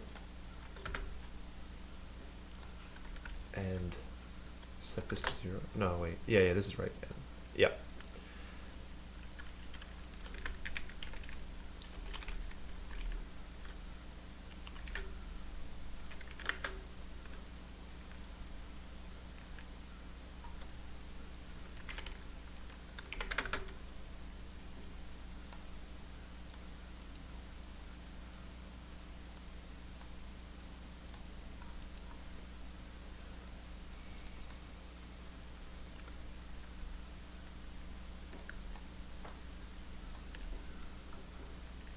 Why is the line spacing so high? Well, I guess that shouldn't really matter. I should just make this wider. 2000. Yeah. Okay. And then we're actually going to turn this into an int.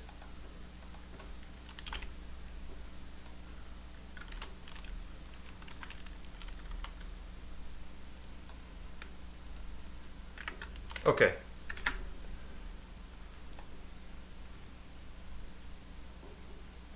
So now we need a reference to this. Oops.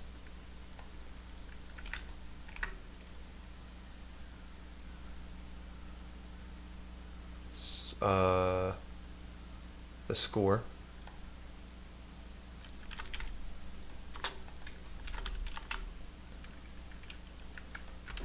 And we could do in here score dot find canvas dot title shadow. So it'll be this stuff.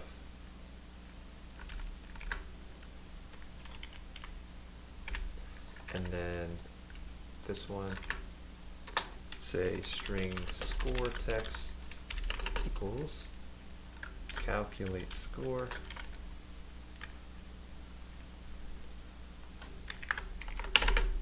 plus points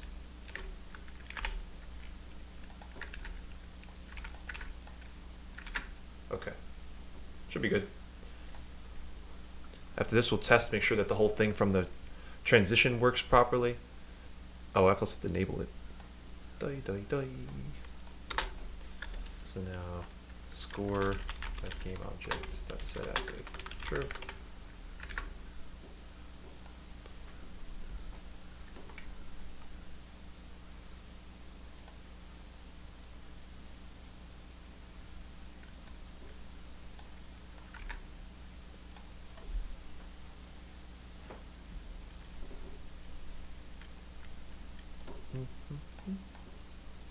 14. 1, 2, 3, 4, 5, 6, 7, 8, 9, 10, 11, 12, 13. 49.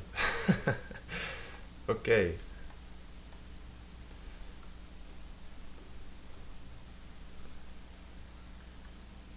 $17. 1, 2, 3, 4, 5, 6, 7, 8, 9, 10, 11, 12, 13, 14, 15, 16. 52, a little better. So that seems to be like the baseline, 50.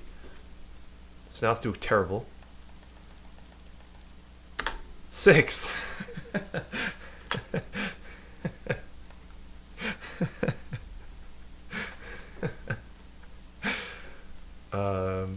6. All right, I can get a good score here. Now let's cut this into 3. 1, 2. 45. Okay, so it's really actually kind of hard to get above 50. I don't even know if it's possible to get 100. You gotta be like on top of it. 17.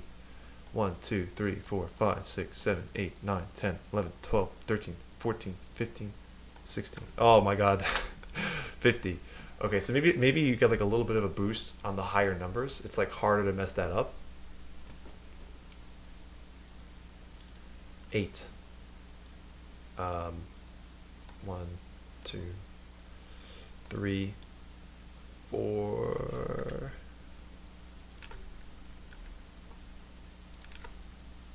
5, 6, 7. Okay, this has got to be 231. Okay, so this is not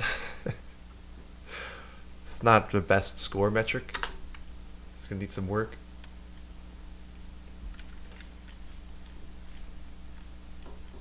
But it's pretty fun.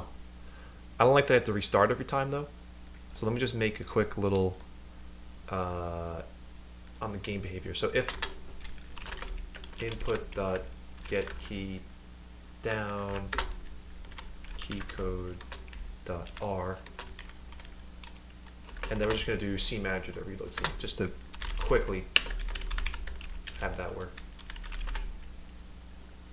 Oh, it's like this, right? CManager dot load scene manager dot get active scene.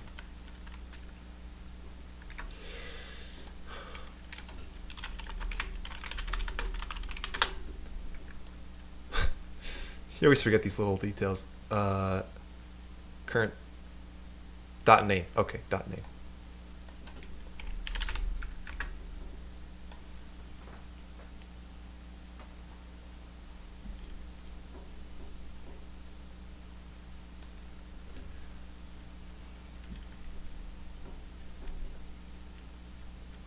$17.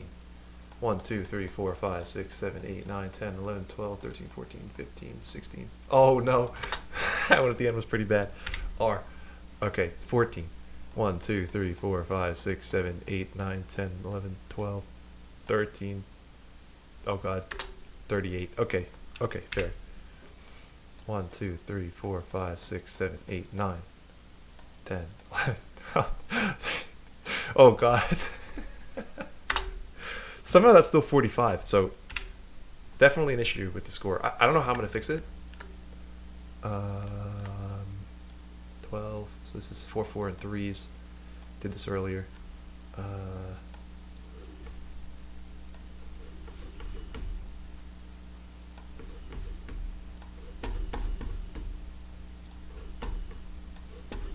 This is going to be like 1,000.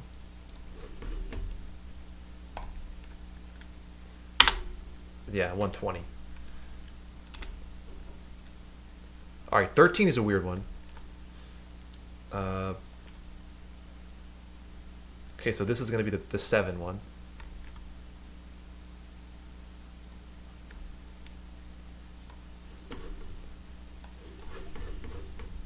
Let's get... So let's do like a 4 and 3 kind of.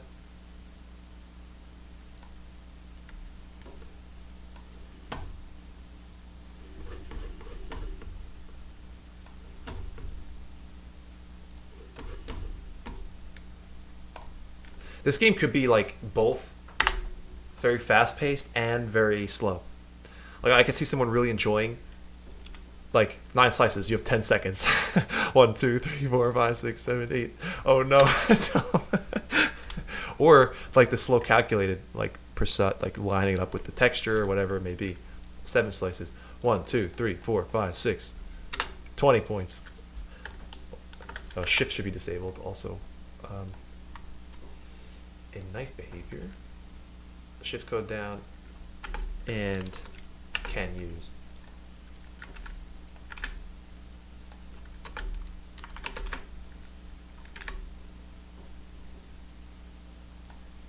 It's fun. It's pretty good.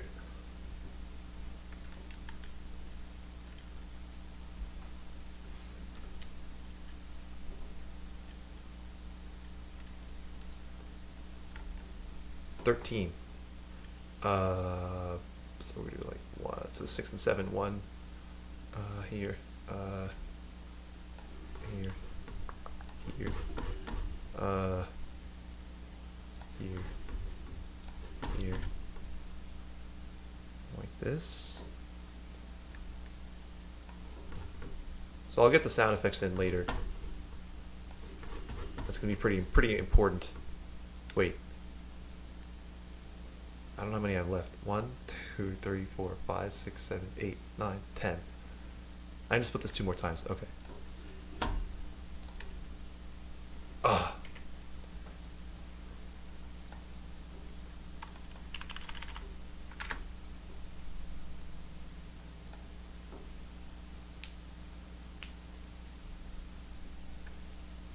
Mm-hmm.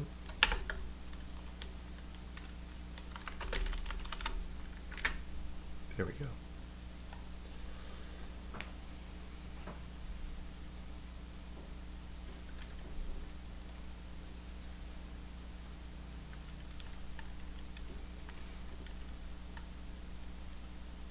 $18. 1, 2, 3, 4, 5, 6, 7, 8, 9, 10, 11, 12, 13, 14. Oh god. that was horrendous. Still 39 though. 19. 1, 2, 3, 4, 5, 6, 7, 8, 9, 10, 11, 12, 13, 14, 15, 16, 17, 18. This is so bad. 19. 1, 2, 3, 4, 5, 6, 7, 8, 9, 10, 11, 12, 13, 14, 15, 16, 17, 18. 64. Yeah, you definitely get it's like kind of a boost with the higher numbers. 8. Like this is gonna be like a terrible number, I think. See if I can get the highest possible number here.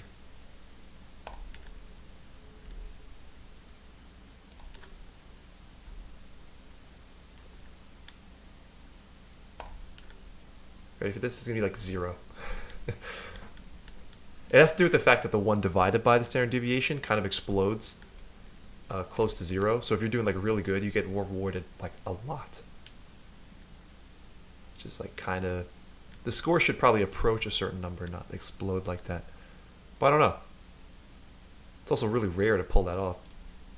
Like this might be like that looks. I mean, look at that. That looks fantastic.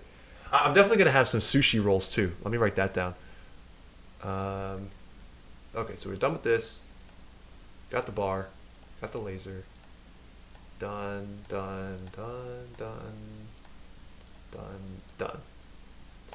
Okay, so let's open up the inside of the plan. We're gonna also add sushi in here. This will be easy.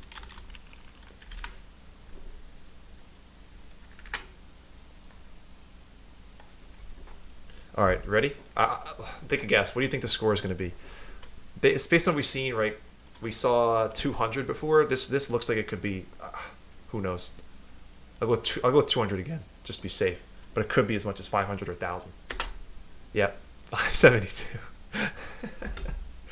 Yeah, so the numbers are like too similar. It's like you're going to get either 50 or ridiculous. 5. Be like this, this, that, 100. Yeah. Well, maybe the lower numbers actually are easier. 9. So this is 4 and 5.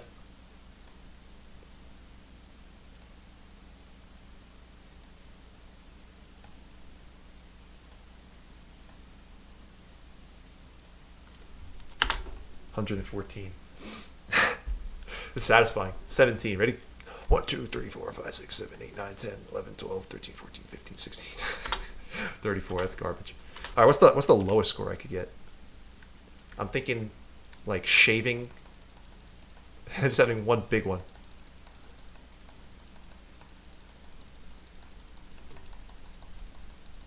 This is gonna be like 2.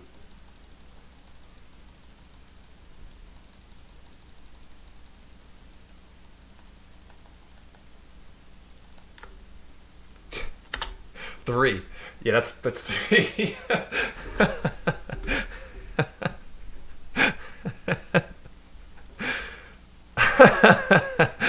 Okay, let's try 5. Okay, let's do the same thing. Oh, we can cut this in half. Yep. Might be able to get it again. I don't know for sure. That one probably not. This one maybe. Ah.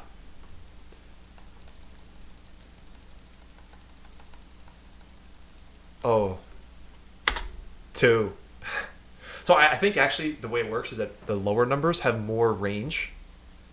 You're more likely to get both 2 or 500 with like single digits, but then with like 1920, you're more likely to get 5 than like 50, which kind of makes sense. Progression towards the mean and all that. 1, 2, 3, 4, 5, 6, 7, 8, 9. Yeah, 50. That's like the number. That's like a B plus kind of. 19. This is hard. 1, 2, 3, 4, 5, 6, 7, 8, 9, 10, 11, 12, 13, 14, 15, 16, 17. 17. 18. Okay, that's somehow better than the other one. Is not right. 16. 1, 2, 3, 4, 5, 6, 7, 8, 9, 10, 11, 12, 13, 14, 15. 5.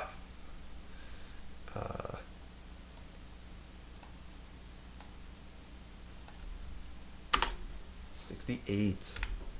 11. 1, 2, 3, 4, 5, 6, 8, 9, 10. 15. 1, 2, 3, 4, 5, 6, 7, 8, 9, 10, 11, 12, 13. Oh, I blew it right at the end. I was like actually pretty good. 62. 10. 1, 2, 3, 4, 5, 6, 7, 8, 9. Oh, not bad. 13. 1, 2, 3, 4, 5, 6, 7, 8, 9, 10, 11, 12. Oh, God. 25. 1, 2, 3, 4. 39. Yeah, so if you're rushing like 30, 40, 8. All right, this is going to be immaculate. Are you ready?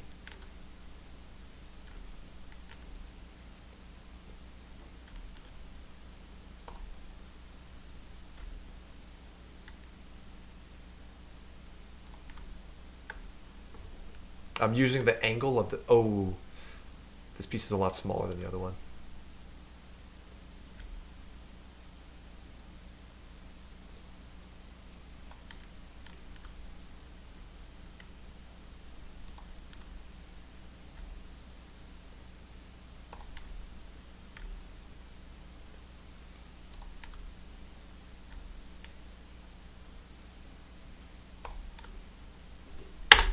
$114. Not great.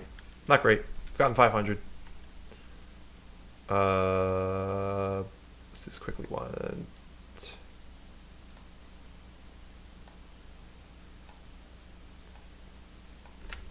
47. All right, cool. Score displays now. That's it for today. I think that's a good place to check it out. Hang up the hats. Call your parents. Eat some cucumber, freshly chopped. Yeah, that's it for me for today. I'll see you in the next one.